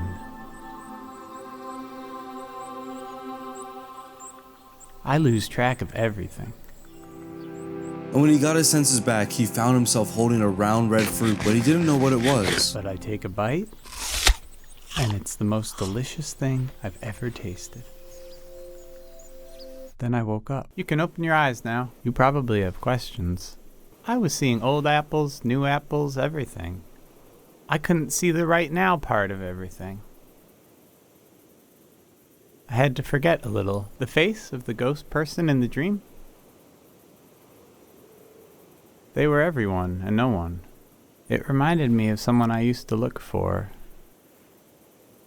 My birth was not easy. We know. I was bigger than most babies. We know. After I was born, the elder advised them not to have any more children. We know. But years later, my parents tried. They told me I'd have a sibling. But we lost them a few weeks later. Ooh. I felt like it was my fault. I should have been born last, if ever. I needed to see this missing person somewhere. So I searched faces for a face I'd never seen. I thought I had to carry them forever. But in the dream, they wanted to become part of everything. I had to let them go, which felt like a piece of me was dying. It hurts a lot, but it's a nice thing to do if you can. To let part of you become part of everything. Oh, I feel a bit winded now. I feel like everything is happening the way it should, but I still wish none of it would happen at all. I wish my dream didn't mean anything. I wish we had wasted more time together. What do you guys think this dream means? I think there's a lot of interpretations with it for sure, but when he looks up into the sun or something like that and hears a bunch of voices, I think this is the voices of the Grey Hands. He describes them as faces that keep changing as everyone, yet they are no one. They all blend together. They are seen as the collective, and I think it makes sense because the Grey Hands are trying to usher in a new season. He got a dream about them, and that marks the end of the season. I think that's what it means as well. And there's also a lot about letting go of the past and unknowns and being in the right now with everything else. Continuing on from that, I found a lonely house in the forest, and I ran into an artist named Matora, I think that's how you pronounce her name, I'm not sure. And she explained more about Sonia the monk. Huh? And we'll get to how that happened later. This one is my favorite. This is the pattern that ended the war. Sonia the monk used this prayer to end the war. A prayer to end a season. God of sleep listened. The power was greater and deeper than anyone knew. That was how the last season ended.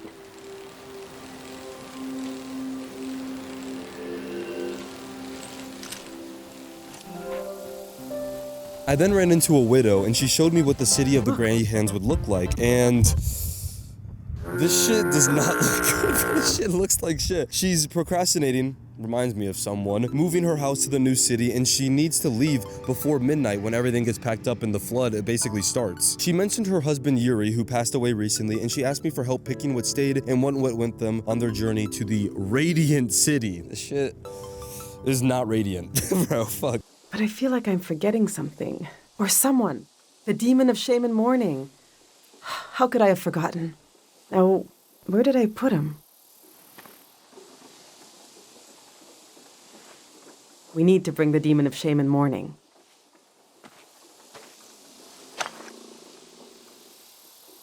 When someone dies and you're in mourning, you're supposed to keep the demon in sight at all times. He's supposed to remind you of your regrets. It's a religious thing. We went through art, clothes, and books, photos, and whatnot, trying to help her take items to remember her husband by and to help her and her son, Kochi.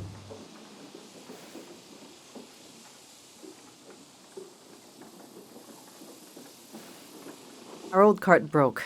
I overloaded it. So I had to use the wheels of his bicycle. Now he's so mad he won't say a word.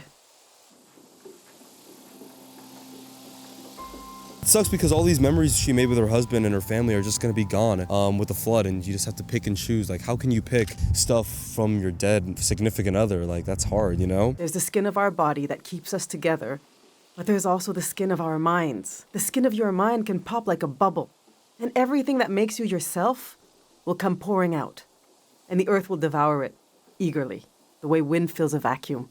They might be incredibly valuable to a scientist on the other side of the world. I don't know. I also hate them. I get you're a curious soul, but I forbid you from using them. Okay, I'm gonna turn away now. I want you to take them or throw them away. I don't want to know.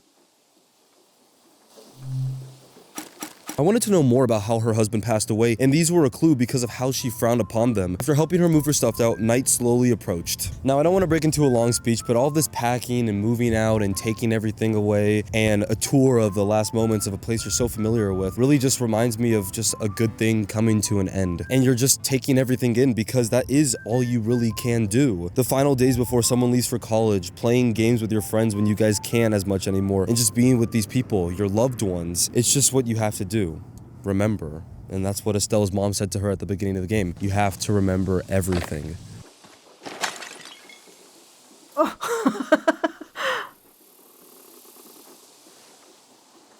I killed him.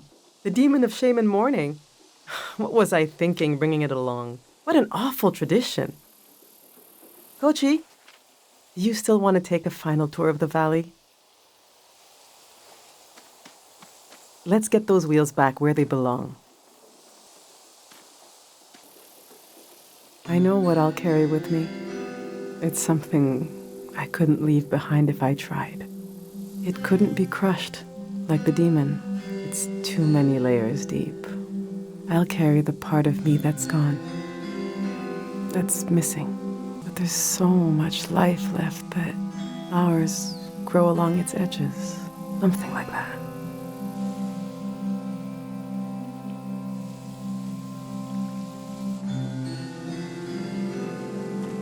The part of you that's missing is never gone, it's just evolving.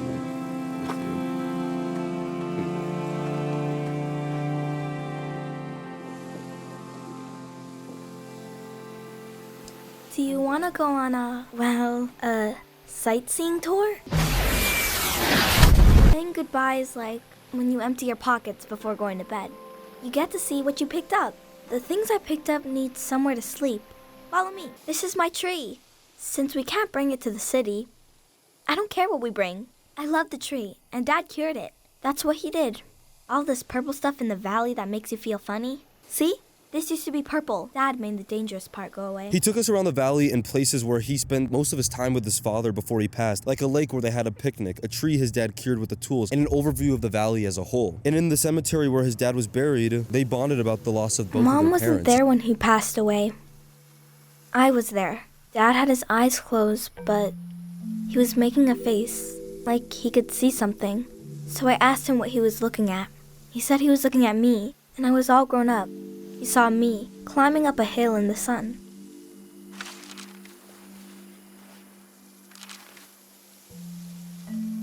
Then he said his memories were falling to the soil, and he had to go with them. He didn't want to go. He squeezed my hand and it hurt, but I didn't mind. Can we wait here a while? Just to see if something will happen?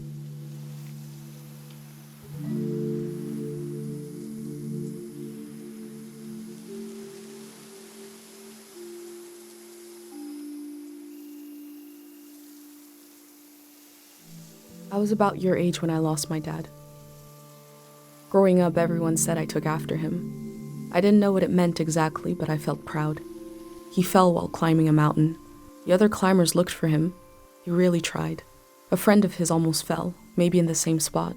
The search was called off, but my search kept going. I couldn't understand where he went. Every morning when I woke up, I thought he'd be back. Couldn't he come back just as easily as he disappeared? I was embarrassed to look for him, but I did. Secretly. I thought about impossibly small places, like in the air of my breath, or in the silence between heartbeats. It was silly. I felt silly. At the same time I was growing up, I was changing all the time. Every night I would go to sleep and wake up a little different than the day before. And I realized my dad had gone to a place where you don't sleep and don't wake up, where you never change. They must be waiting for us there, in the place we all were before our memories began. That's what I'm talking about. This shit means something to me, man. The tour is over.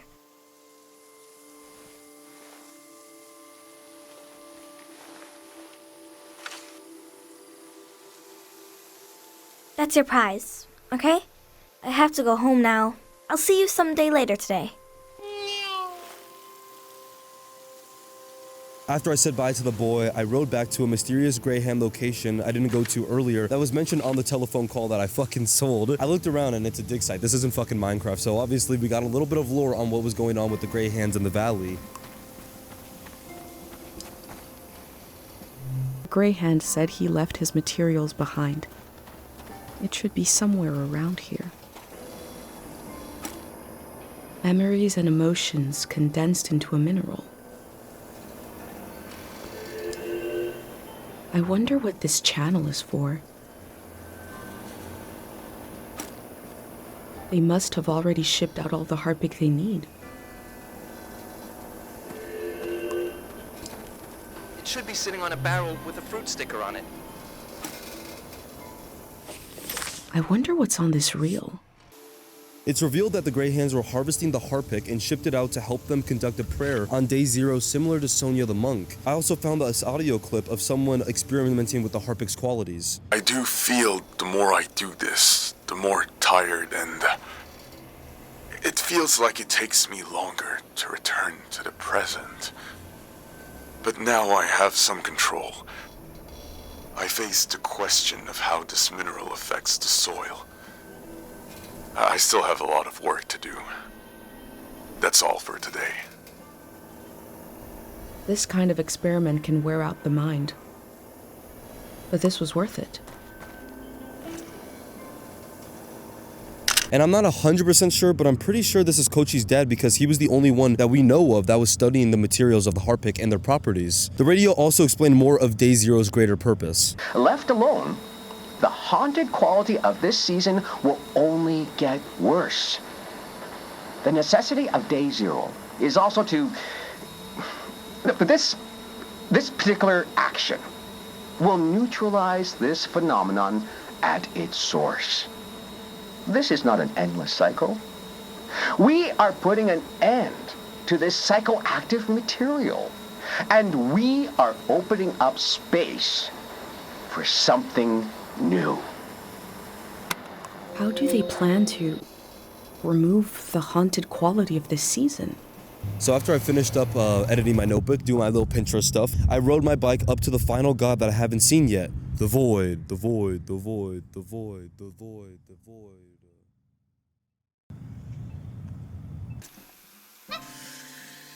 Why do you guys I'm sure look these the critters will escape the same? valley before the flood.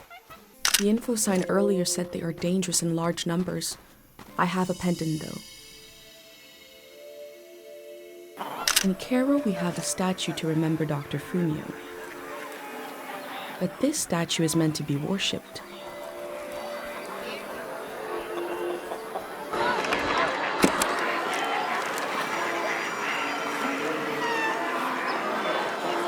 This field was absolutely full of memories. I'm glad I had my pendant, otherwise it would have been overwhelming.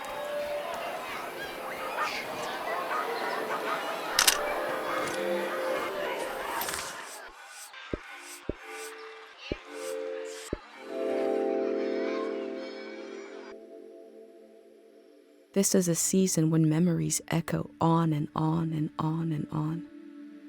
Will the echoes fade away, or will they be cut off abruptly? Estelle's pendant that her mom made her earlier protected her from all the memories and the emotions in the field. It was so pretty, but so ominous. People were praying for so many things to be forgotten, memories that hurt, things that they want to re-experience again, all in these flowers echoing their commands. So I wanted to experience like what it was all about, right? So I prayed to the shrine like a dumbass because I wanted to test it out, but I forgot my own name, bruh. Just like Estelle's mom told her about how it just kind of washes over you. The memory washes over you, and then it's gone for good. That's what happened, and Estelle didn't even remember her own name. And at this moment, I just left the area and I was like, what do I even do? Nigga just forgot her own name out of nowhere. I was like, damn it, bruh. I didn't know if this would impact the story or not, but it didn't, thankfully. It is what it is, right? It's just a video game, eh?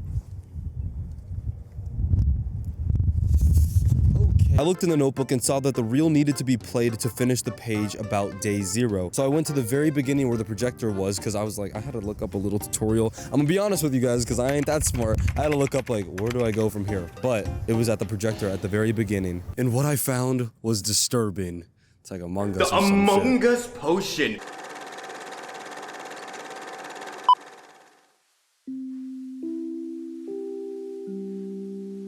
We begin in our mother's arms. We open our eyes, but she's not there. We breathe in. Where is she? She is everywhere. And we breathe out. Good morning. Welcome. Congratulations. You have just stepped into a new season. You may feel as if you're seeing the world for the first time. You may have noticed that colors are more vibrant. You may have noticed that food tastes better. What you are feeling right now is how it feels to be liberated from the past. There once was a season that was beautiful, but everyone you met, their eyes were clouded, and their necks were turned backwards. They were weighed down by loss, haunted by the nightmares of another era. Now you may feel as if a great weight has been lifted. In certain cases, you may feel an unexpendable well of energy rising up inside you, because you know there is so much to do, that the world is ours, and it can be anything we want. With your help, we're going to do it right this time. You won't be alone. There will always be a hand and a voice beside you. There will always be a song to sing. Tear down the ruin in your mind, the wound you carry. Day 0 is a plan to remove the haunted quality of the current season. It's the day from one season to the next, and the Grey Hands believe it will create a better season that will heal everyone. I have a theory as to why they were harvesting the Harpic. It's like one theory, but it's like two kind of theories. I don't really know. My main thing is that like because the dam was being destroyed, it would be so impossible for them to go back into this flooded city, in this flooded like town, to get the Harpic. So they were harvesting as much as they could to kind of stockpile it, because controlling people is a very valuable asset. And with all the Harpic that the Grey Hands harvested, they would use it to influence the people in Radiant City. We saw it happen with Kochi's dad. He started to lose his mind because he was around Harpic for so long, and having that as a government/organization is beneficial. And now we really know the true purpose of Day 0, finally.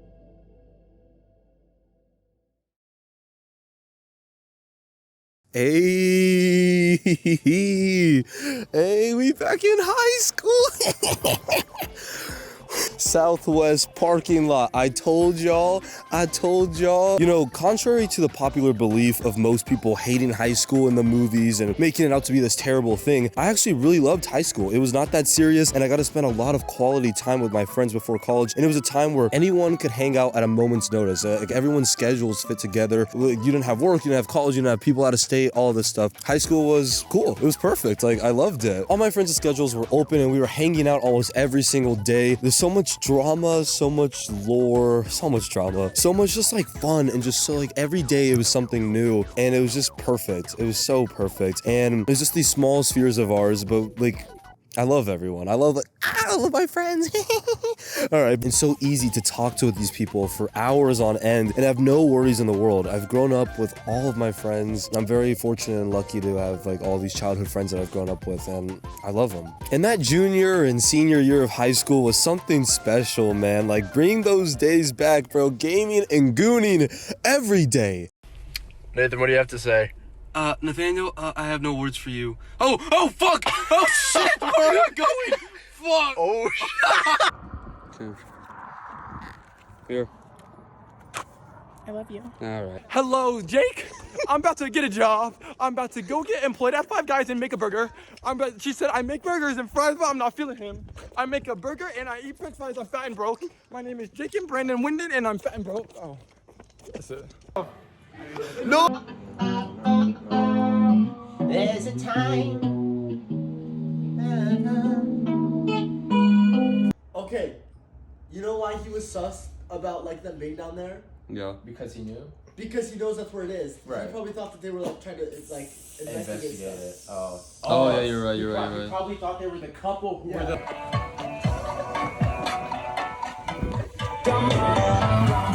Joaquin's driving back then, and Zion's car overheating in the summer every fucking time we hung out. Back in 22, hanging with the Fever Dream squad in the Among Us days in Discord, or the Tracin and the Mithrin Balls group chat, and hanging out with them after they all got kicked out of the Fever Dream for being a little too not woke enough. On the day of my son's bar mitzvah. I'm sorry. Oh, shit. No, I'm sorry. Alex! Oh, shit. What do I do, Daddy? Oh, no. What do I do, Daddy?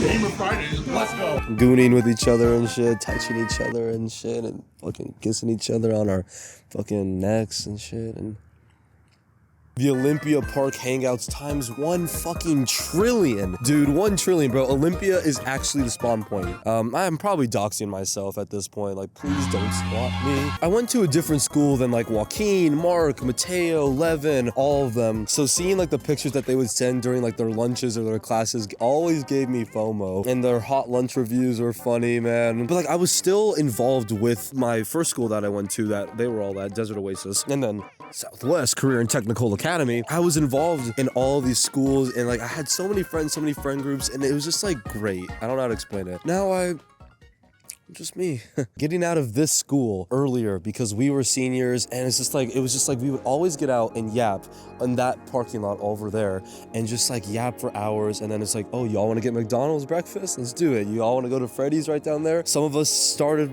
partaking in some activities I had the greatest promposal ever. You're welcome, Nalia, and thank you, Bella. Mr. Barranco's class, bro, holy. Can I massage? Like that? No kidding. What is Spider-Man reptilian background? There was the proms and the Hokos, which were super fun. October 28th, the Olympia fight. Jake's fucking... In that video, bro, too much happened, bro. Jake's fucking shoe, the beanie, we clowned him for so long. But to be fair, bro, props to Jake because none of us were fighting. And then when I boom, boom, like, he literally pulled his shoulder out of his socket. Like, this was like the worst fight ever. I'm trying to do the worm.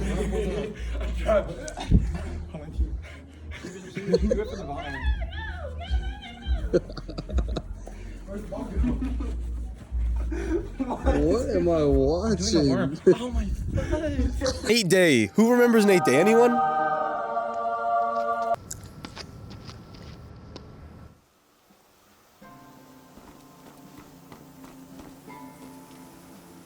I knew once I went into the shrine, my time to explore the valley was over. I then clicked the final button to enter the shrine and enter the final phase of the game. And the game did the thing where you have to decide, do you want to keep exploring or do you want to go into the last location? Like, this is the final spot, the usual. In the heart of the shrine, the void sits alone. There was a monk that lives in an RV, and I turned on the TV and it showed a national emergency broadcast, meaning that the end of the season was close. What's that? Around your neck? He instantly asked me about the pendant my mom and I made and asked how it's fair that I'm the only one to keep my memories because the pendant wasn't for everyone else. You're protected by 5 senses, 5 lost memories. What about everyone else? You ever think about that? Well, I don't need one. I'll be right here until the flood takes me. The first days of a new season are just so damn hopeful. Feeling that kind of hope again would kill me. I'd rather drown. Because of his talk about how unfair it was that only I get a pendant, I asked if making a collective pendant was possible. He said it was worth a shot and we could just use his memories. I don't know, bro. He was just really depressed, man. I don't really know what's going on with him. You can have them, destroy them, whatever you want. Asking an old monk to invent a new ritual. Let me die in peace. And I found the bear again. So I did a little dance. Then I saw a mango. I saw a fruit and you can tell it meant a lot to him, the monk, because he got up from his sleep when he just wanted to die in peace a second ago. An acquired taste, but go ahead, try it.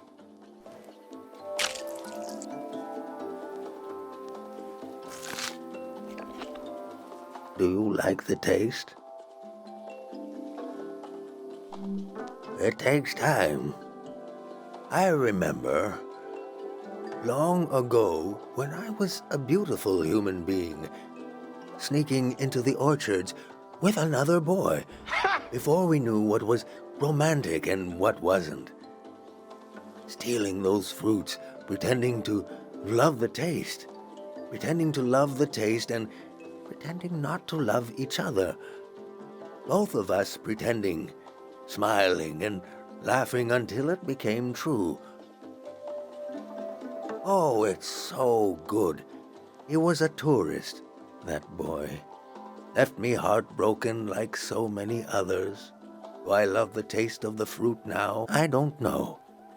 Do I love being alive? What choice do I have? We went through the 5 senses and he finally introduced himself as Ezel, the last monk of Tiang Valley. I was orphaned by the war. And Sonia the monk found him and removed all of his bad memories of the war. Everything's starting to connect now. I saw things I shouldn't have. She helped me erase those memories. If I had any memories of my family, I lost them too. But at least I didn't wake up screaming anymore. I was so afraid of accidentally calling her Mom. She was the head monk, even before she ended the war. Sonia was an imposing figure. I slept, I forgot, and I grew. The soldiers came to the valley. Sonia hated the war for taking my family like it took so many others.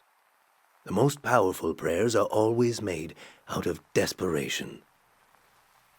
She figured out how to amplify our sleep prayer, a prayer that could end a season. No one had ever done anything like that. You know how earlier Kale saw the lights that marked the end of the season? Ezel was the one that turned them on all those years ago. He sent me to the coast to turn on the light posts, to signal that the season would end soon. This whole arc really just pieces everything together and is super well written.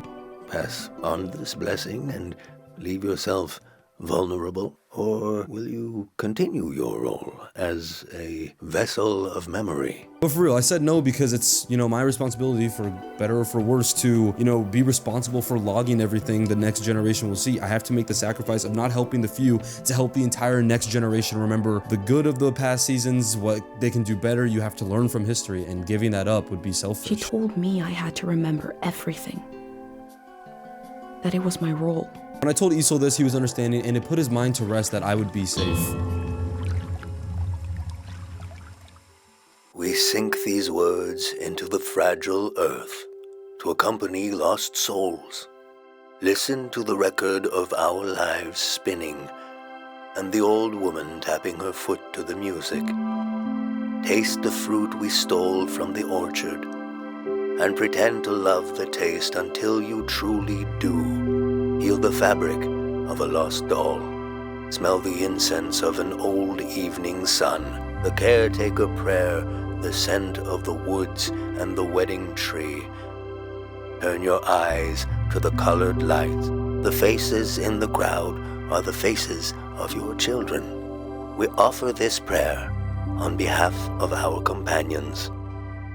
Let them find themselves with senses warm and ready for the life of the season to come. You have the sounds of the moment. The moment is already past. We've done all we can. I need to take you out of this place. It can't end here. Let's go. And after that, the monk and Estelle pulled up in the RV. They all enjoyed their last moments together as a community.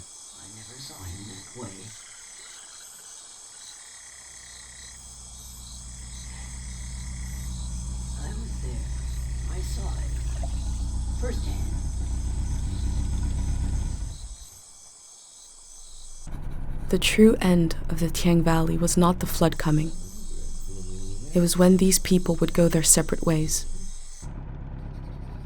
At the last possible moment, I saw them as a community.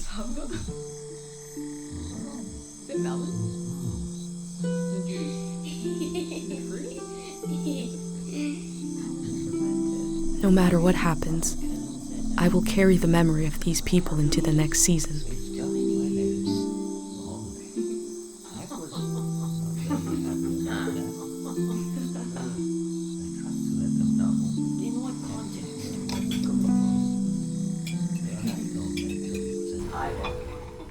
Even the guy listening in the future was smiling. It's about legacy, man, and this moment was really sweet.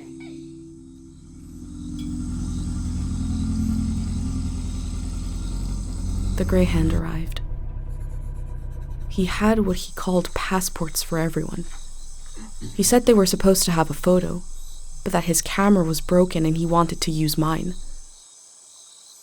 I saw in these little papers the beginning of a new world. He asked me if I could help him. I had only one moment to decide.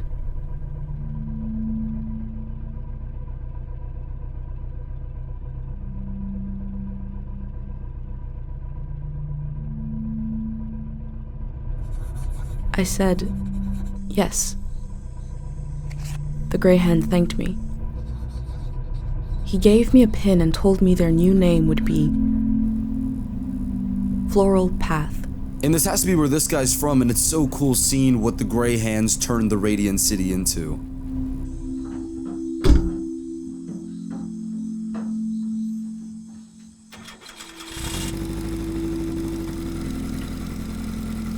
Me and the monk said goodbye to them and then to each other for the last time, and he told me to activate the emergency warning sign that warns everyone that seasons were changing. And that was it. Goodbye, Tiang Valley. No, I ain't doing that shit. Like, what would he do? But regardless, I made my way on.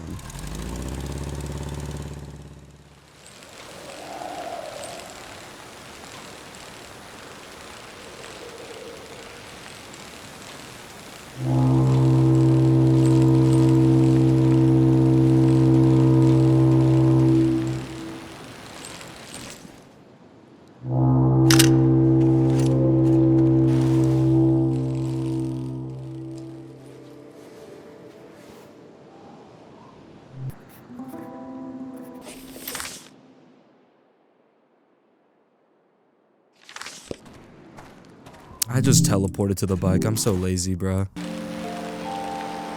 The music in this game is so good as well.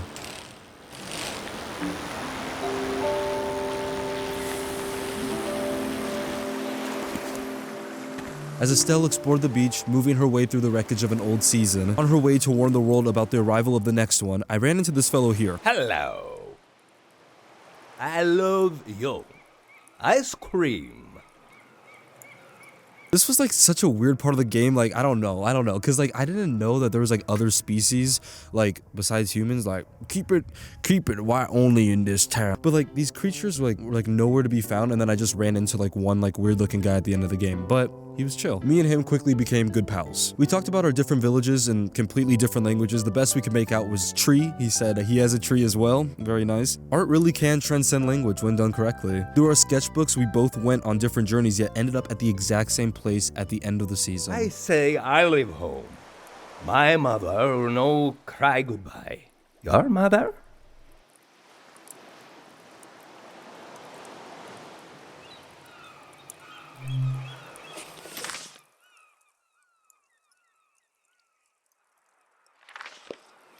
Ah, sad mom.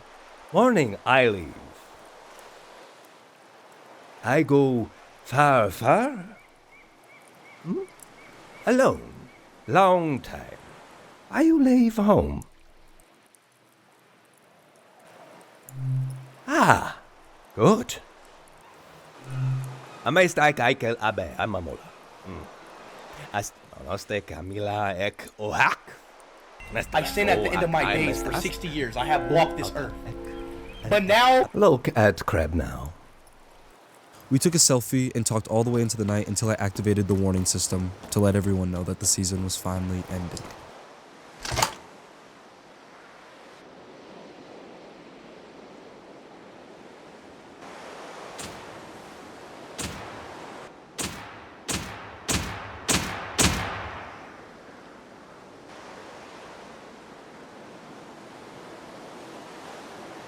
The lights sent out a warning to the other side of the world. I wondered if anyone was watching. I wondered if anyone remembers what it means. This season is over.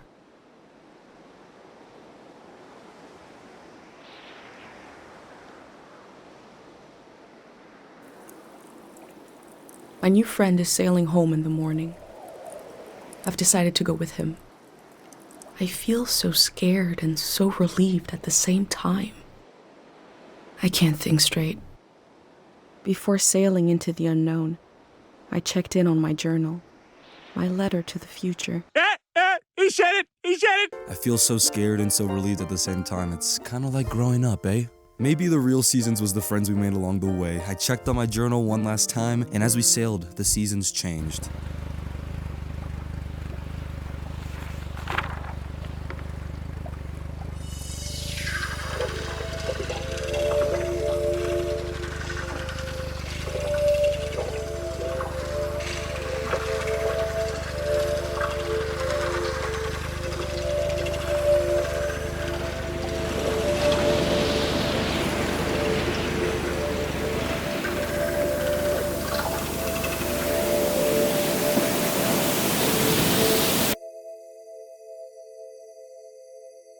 The memory I'll lose is the one we're forming right now. I want you to have it forever. We're standing here. You're having a last taste of home. Now you're protected by lost memories.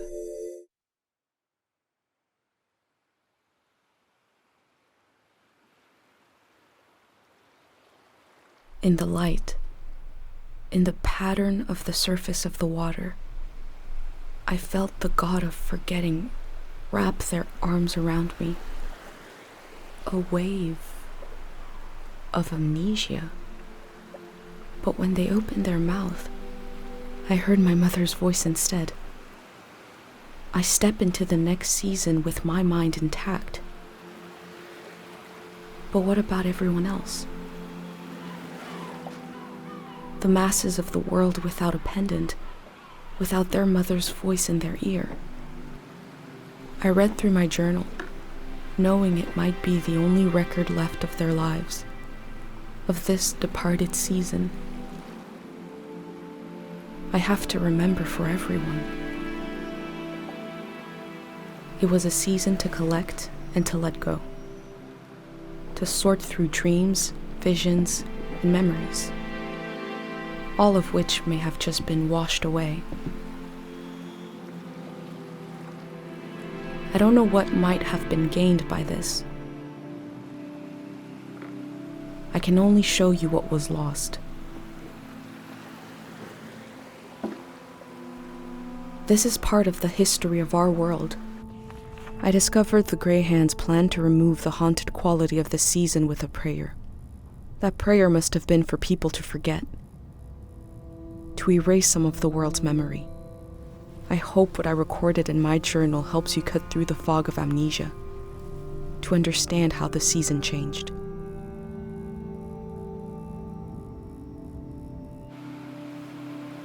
I'll continue taking measure of the world, even if I never make it to a palace of art and memory.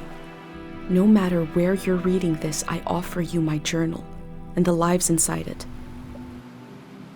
If anything in here escapes from the page into the world, let it be one sentence. Just a few words you heard from a traveler on a bicycle.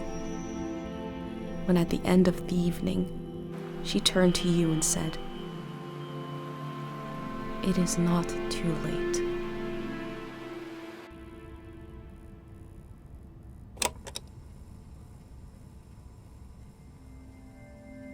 How to leave home for my daughter. Find a sacred square of earth.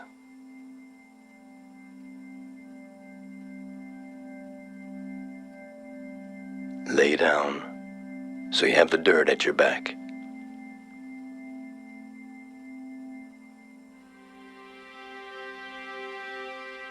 Close your eyes. Close everything. Do you see for yourself? You see for the dead, for the unborn. Do you listen for yourself? You listen for the dead, for the unborn.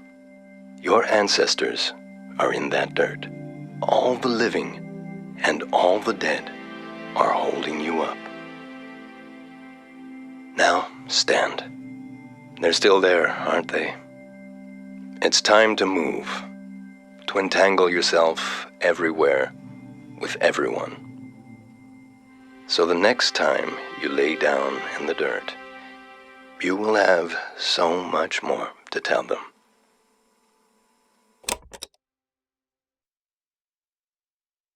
Pretty good game, right? Eh? On the YouKnowNate rating scale, I'd give this game a good 8.5 out of 10. I know it should be a 10 out of 10 for how much fucking yapping I did. And once again, I implore you to play this game on your own and to form your own thoughts and to go down your own kind of memory lane and to enjoy the beauty of this incredible indie game. Like seriously, everything about this game is really just across the board. They're firing on all cylinders. I think even though you're watching this video to the end, right guys? You guys are watching this video to the end, right?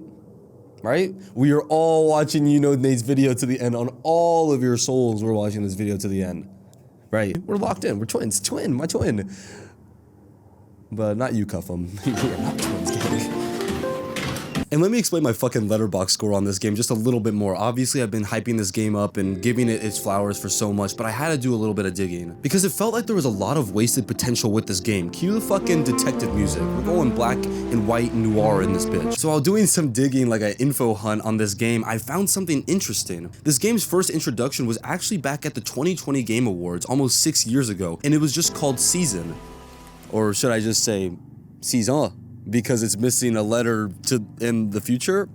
These devs are also the developers of the Darwin Project. Holy ball knowledge, if any of you guys have played that game back in the day, that game was good. That game was good. But the first trailer is so different. Estelle has a different voice. Our grandparents lived for 1,000 years. There's actually NPCs in the plaza, like they're like sitting, like you can like tell, like they're just like waiting to be talked to, like click X on me, fuck with me, fuck with me, fuck with me. Like they're just waiting to be talked to. And it's so interesting. And Estelle is like from Wakanda or something in the game. It actually kind of looks fire, like more fire.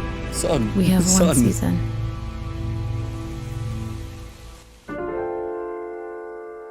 Like, are you guys fucking Ubisoft? Like, damn. Like, was there actual missions with this game or some point? Like, Kale is just like standing in the plaza waiting to be talked to. Like, was there fully rendered cutscenes? Or was it just like you click X on her and then it just enters the same thing that was already in the main game? I have no idea. Fuck, do you guys hear that? Tactical nuke incoming!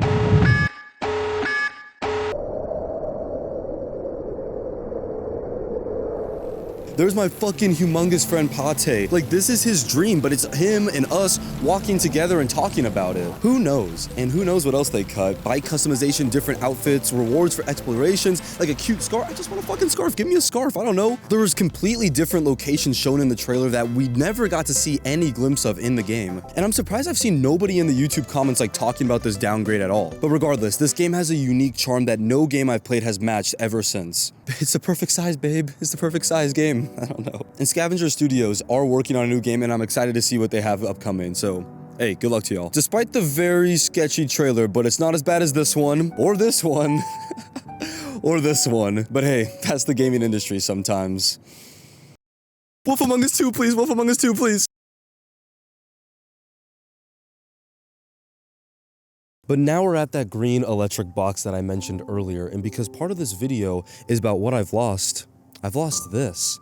I've lost being young, I've lost being free, I've lost being a kid. And sure, technically in the grand scheme of things, I still technically am young and I am still free, but how that freedom is 15 years ago versus now is way, way different. And I have so much now to worry about compared to 15 years ago. No shit, blah, blah, blah. And I'm sure 15 years from now, whatever I'm gonna be worried about is gonna be so much different, and I'm probably gonna be yearning to be back when I was 20, when I'm fucking 35. But I miss it. I just miss being a kid, and it's crazy how life works. These past 2 years have just been so much growing up and just so much maturing for me. When I would always hang out with my neighborhood friends, this green spot, this green electric box was so important to us. We would always use it as a checkpoint for like football and like fourth down or racing our bikes. The green box, the green electrical box was a staple of the neighborhood. And it really is the one thing that's never changed.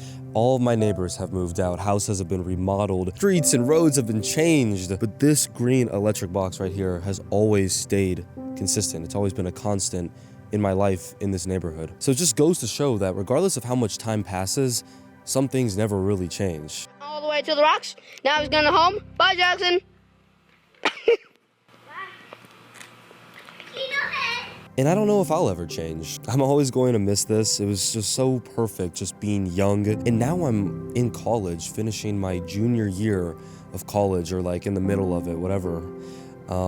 It's just crazy. And Jenna goes to UNLV as well with me, and she's in her sorority and I'm in a fraternity, and we're just getting old, man. Hi, buddy, my name is Real Pony 101. I'll be showing you real life Minecraft today. I have Infernal 2 mod. Here's the stack of bread. I threw it on the ground.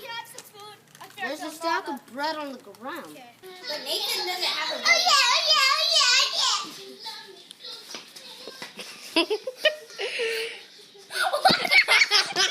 I remember I started like the ideas of the script and started writing it and formulating ideas for it early in 2024, and walking around campus again for some reason during that time was just interesting. I don't know what shifted in my mind, but it was just doom and despair, and I was just constantly getting in my head about the 9 to 5 and the rat race, and it really sucked. And maybe now that you know that, you can kind of see where some of these parts of this video kind of lead into that. But knowing I had to do this whole college thing at that time for another 2 years or so was really discouraging. And in a way, I know I'm not the only one that feels like that. I know so many of us, you included maybe, just feel like we're kind of stuck in a loop, you know? When I turned 18, I was at a party. It ended, and I got outside, I checked my phone, and it was around midnight, August 9th to August 10th. And when I got out, it was raining. From 17 to 18, it was my birthday, and no one had a clue. I sat in the rain for a little bit, just doing my manly Sigma Alpha fucking derp fucking duties, and sitting in the rain like fucking Blade Runner, and just contemplating and just thinking about how I'm an adult now. It is really just one day to the next, but it just didn't feel right. And I drove home that night just by myself, 18 years old, and another 2 years has passed now, and I'm 20 years old. YouKnowNate is becoming fucking unk, bro. Holy shit. And it's just crazy. I feel like me and a lot of others my age share the sentiment that we've lost that adult life that was kind of advertised to us our entire lives. So of course, going back and not wanting to grow up is a common sentiment across everyone in my generation, and it's going to continue to be in the future as well. I'm sure of it. From movies to TV shows to literally everything, it's once you turn 18, once you are an adult, you are moving up in this world, and you are free, and life is magical. Cue the fucking dolphins frolicking in the land meme. Like, life is incredible. Woohoo! And maybe it's because I stayed in Las Vegas and didn't go out of state that I don't feel this magical feeling that some people do. Or maybe it's because I'm go to college and I'm stuck in the 9 to 5 life and the rat race and blah, blah, blah. I don't know what it is, but Sometimes I just get stuck in that mindset. And that feeling's only amplified by the world that we live in. We're growing up in a world that's dying of global warming, filled with hate, an economy that is awful, at least in the United States. I don't know how everyone else is doing. How y'all doing, bro? How y'all feeling today? All right. The files are happening, and that is just disgusting. The elite are literally eating babies. It's in front of our eyes this entire time, and I still have to go to Dutch Bros at 4 in the morning to work. Like, how is that fair? How is that fair? There's fucking government shutdowns. The animals are leaving. School shootings have just been so prevalent in my life that I've just become so desensitized to it. And I'm sure if you live in the United States, you also are as well. At UNLV, there was a shooting literally 20 minutes away from my house where I go to school multiple times a week. There was a school shooting. Thankfully, I wasn't there. Just kind of good timing for me. I went home that same day that it happened, and these things are just so common, these horrible, horrific tragedies that is just kind of commonplace. And I remember August of this year, 2025 at least, there was a Rebel Ready week for UNLV. And there's just a big crowd and mosh pits and everything like that. And I just remember for the first time, like, I never really get anxious, but during that time, I really did feel anxious. I felt like scared to be out in that environment, in that mosh pit, in that big crowd, and I never had felt that feeling before. And if something bad were to happen to me at Rebel Ready Week, or if I was at school that day, I would just become another number that eventually just gets forgotten, and unfortunately, nothing's been changing. It's scary to have hope for the future sometimes, you know? COVID-19 happened, tuition's expensive, rent is at an all-time high, and I don't even know if I'm gonna be able to afford a house in my lifetime. Like, why is a McDonald's meal fucking $13, bro? $13. Kokona, bro. Biden's America. Kidding. And I don't want this to be like some Gen Z rise up, we're stronger together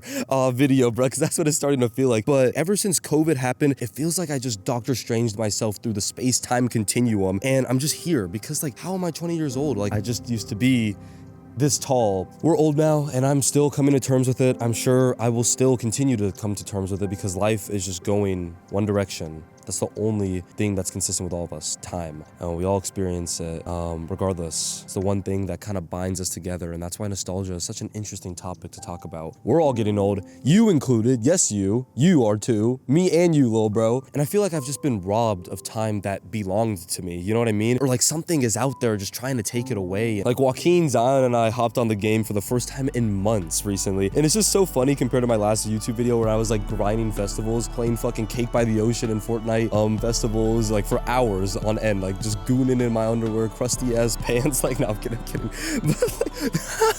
And we were playing the finals, and I was finding my love for video games again. But it's like, now I have no time now. Zion said something like, heal up, y'all.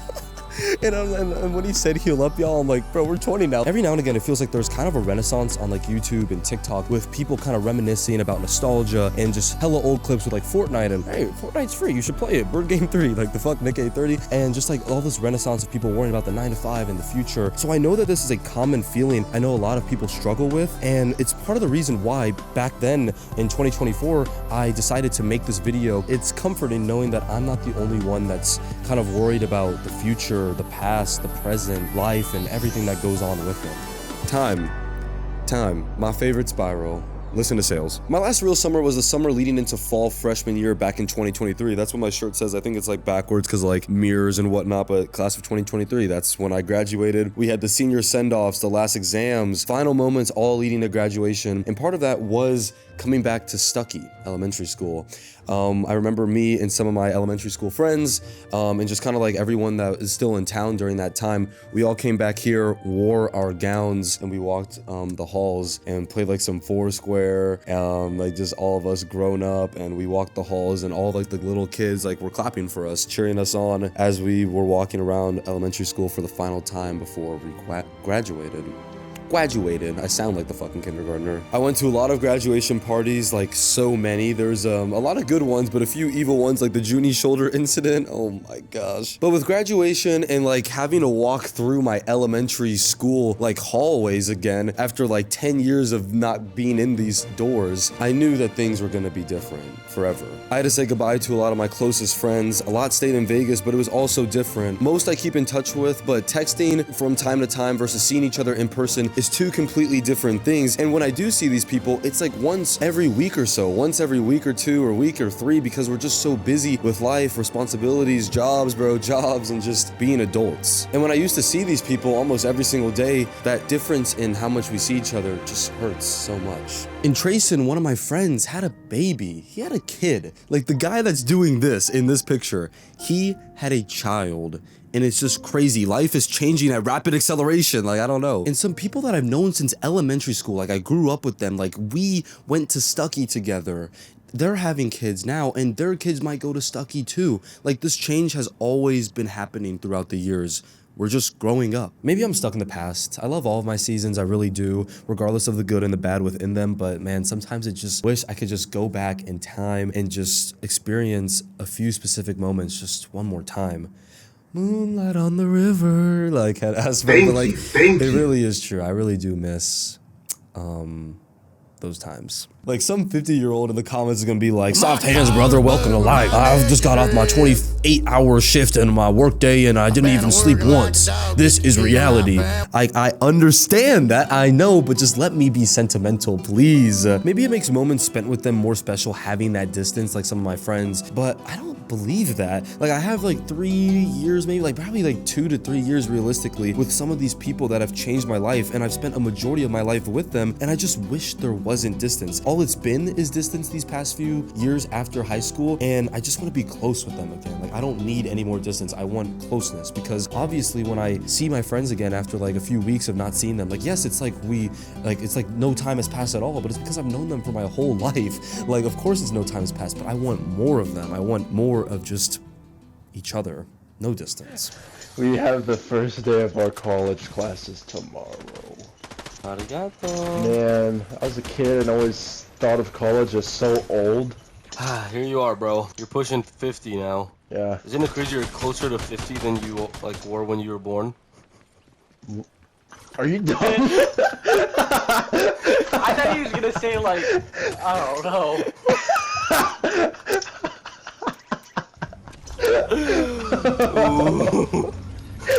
Yeah, maybe we need to go to college. Holy shit. Please don't say that in class. We're gonna fucking take you out. I am way too big for these things now, man. Life, eh? Okay, I'm sorry. But speaking of life, okay.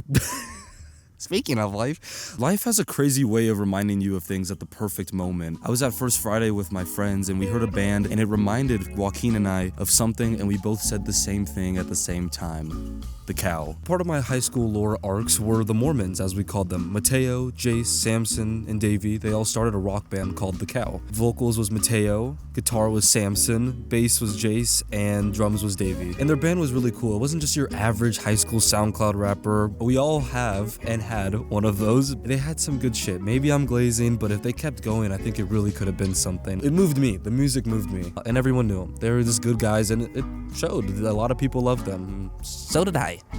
But they all weren't super duper religious. I know I call them the Mormons, but that's just because it's their religion. Sorry, but they weren't super religious. They weren't on their soaking timing. Those who know, being Mormon was a part of the values growing up. I remember the first Cow concert. It was something of the movies, eh? They performed for the first time in public, but there was like 50 plus people there, and it kind of just showed how regardless of spheres, we were just all so close, like at Desert Oasis and all of our high schools. It was just nice. But with the Cow, I was watching like my actual best friends perform live, and being there to support them and making memories with everyone else was really fun, and I just miss how simple that was. But I was really the closest to Mateo. I mean, I think I met him back in 6th grade, so I've known him for a long, long time now. And I love Mateo, man, and I miss him.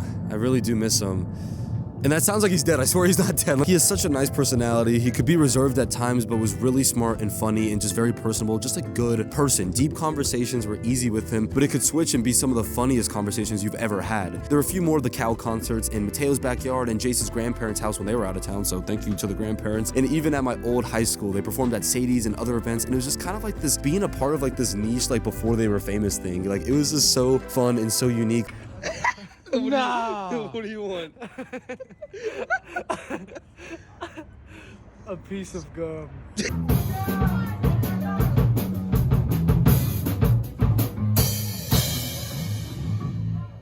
All right, we're ready now. Unfortunately, part of being Mormon comes with going on a mission voluntarily, where you leave home for around 2 years, I think. No communication to the outside world. Really, it's just kind of family. If you want to message like your friends or like get in contact with your friends, it's just email. Mateo was never overly religious, but he wanted a purpose, and he didn't exactly find that in college after he went for a semester, which is very fair. Very fair. So he left. And they do a big church going away speech for the missionaries before they leave, and I just remember tearing up. I don't cry, I don't tear up often, but for his speech I remember tearing up. And when he was talking about his good memories and having to leave his friends and everything involved with that, and you could hear him starting to cry as well as he looked over at us talking about just leaving his friends, and man, that hit me hard. And you know, Jace left too, Davey left as well, and Samson, they're all just around the world. It sucks, like, having to lose them and like having to say goodbye, because like that does hurt. It has like an impact, I feel like, on the soul, having to like kind of permanently say goodbye to people, because 2 years is a long time. I know it's not permanent, but it just feels permanent. It's been permanent. I haven't seen him in so long, and life has just kind of went on without Mateo. I guess I just wasn't ready for it yet. Our childhoods are gone for good. But maybe that's a good thing. Without loss, there wouldn't be any appreciation for what you've gained and for the memories that you've experienced. You're going to lose in life, and that's a guarantee, unfortunately, regardless of what it may be. But that's a privilege in and of itself, because that means you had something worth losing to begin with. Some things will stay forever, and other things will be lost, but you can't control all of it. I think to live a good life, you need to be prepared to lose the things that make it good. Find other things that make it good and hold on to those things. Enjoy them, cherish every part of them, love them, heal what was lost, and be prepared to lose them again in the cycle to repeat itself. And that doesn't have to be a bad thing, and there's no set timer in life that just tells you when things are going to change. You have no idea what things, people, experiences, the potential of memories with these people, these things, these entities, like everything that will stay when the next season arrives. You have no idea what comes and goes. Life, it just ebbs and flows. Okay. And that's why it's so important to be open-minded and ready to experience new things. There's no such thing as time wasted on anything. We're just gonna live, things are gonna happen, and that's life. And it's crazy. All of 2025, majority of 2024, it's just been battle after another. One battle after another. All right, bro. Leonardo, all right, bro, like, okay. And who cares if not all of the change that you've experienced in your life in this past year, whatever you're thinking about when I'm talking about this, worked out for you, or if it's going to work out, who cares? Life is malleable. I remember Mateo told me that one time, and it's unpredictable. It'll lead you into crazy, unexpected situations. For me, over this past year, some of the things have worked, but some of them definitely have not. And that's just kind of how change and growing up works, because you don't know how far you'll come. Because you don't know how far you'll come in a few days, in a week, a few months, a year even, or a few years. You just never know how far things are going to change. Like, so much has changed for me over these past years. Like, I'm in a frat, I had a girlfriend, like, I did crypto, I met Booga. This is crazy. Hey, listen, when y'all are off like normal shit and you want to talk, or you guys want to play or anything, let me know. Bro. That's my day one homie, bro. We grew up together. No, I think it's so funny. It's all of our first times living and experiencing life, and I think we often just forget that. All of this, everything around us, life is new, it's unique, it's something that takes time to get better at and to learn from and about. And that really is a beautiful thing. Right, bro? Yeah. He agrees. But that feeling and that hopefulness of being excited for the future, for being ready to experience new things that life has to offer, sometimes can go away. But when it comes back, it never really left you. It can exist between moments in your heartbeat or the pauses between breaths.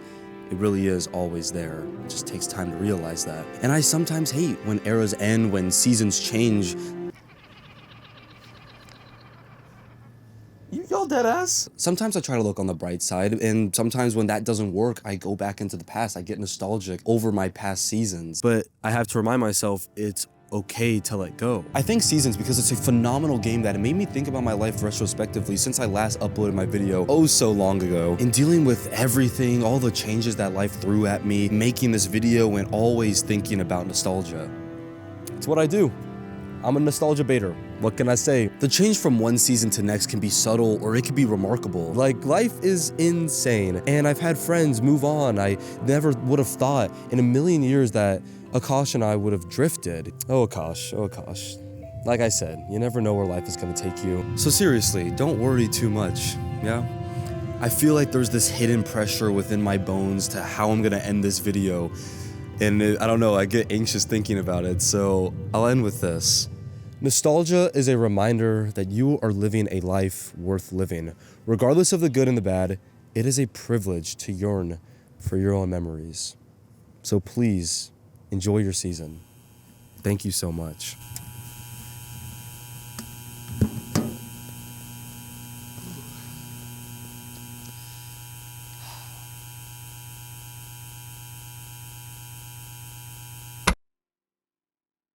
Let me go grab something. New drop? A new number one? New drop? God damn it. This is the Metro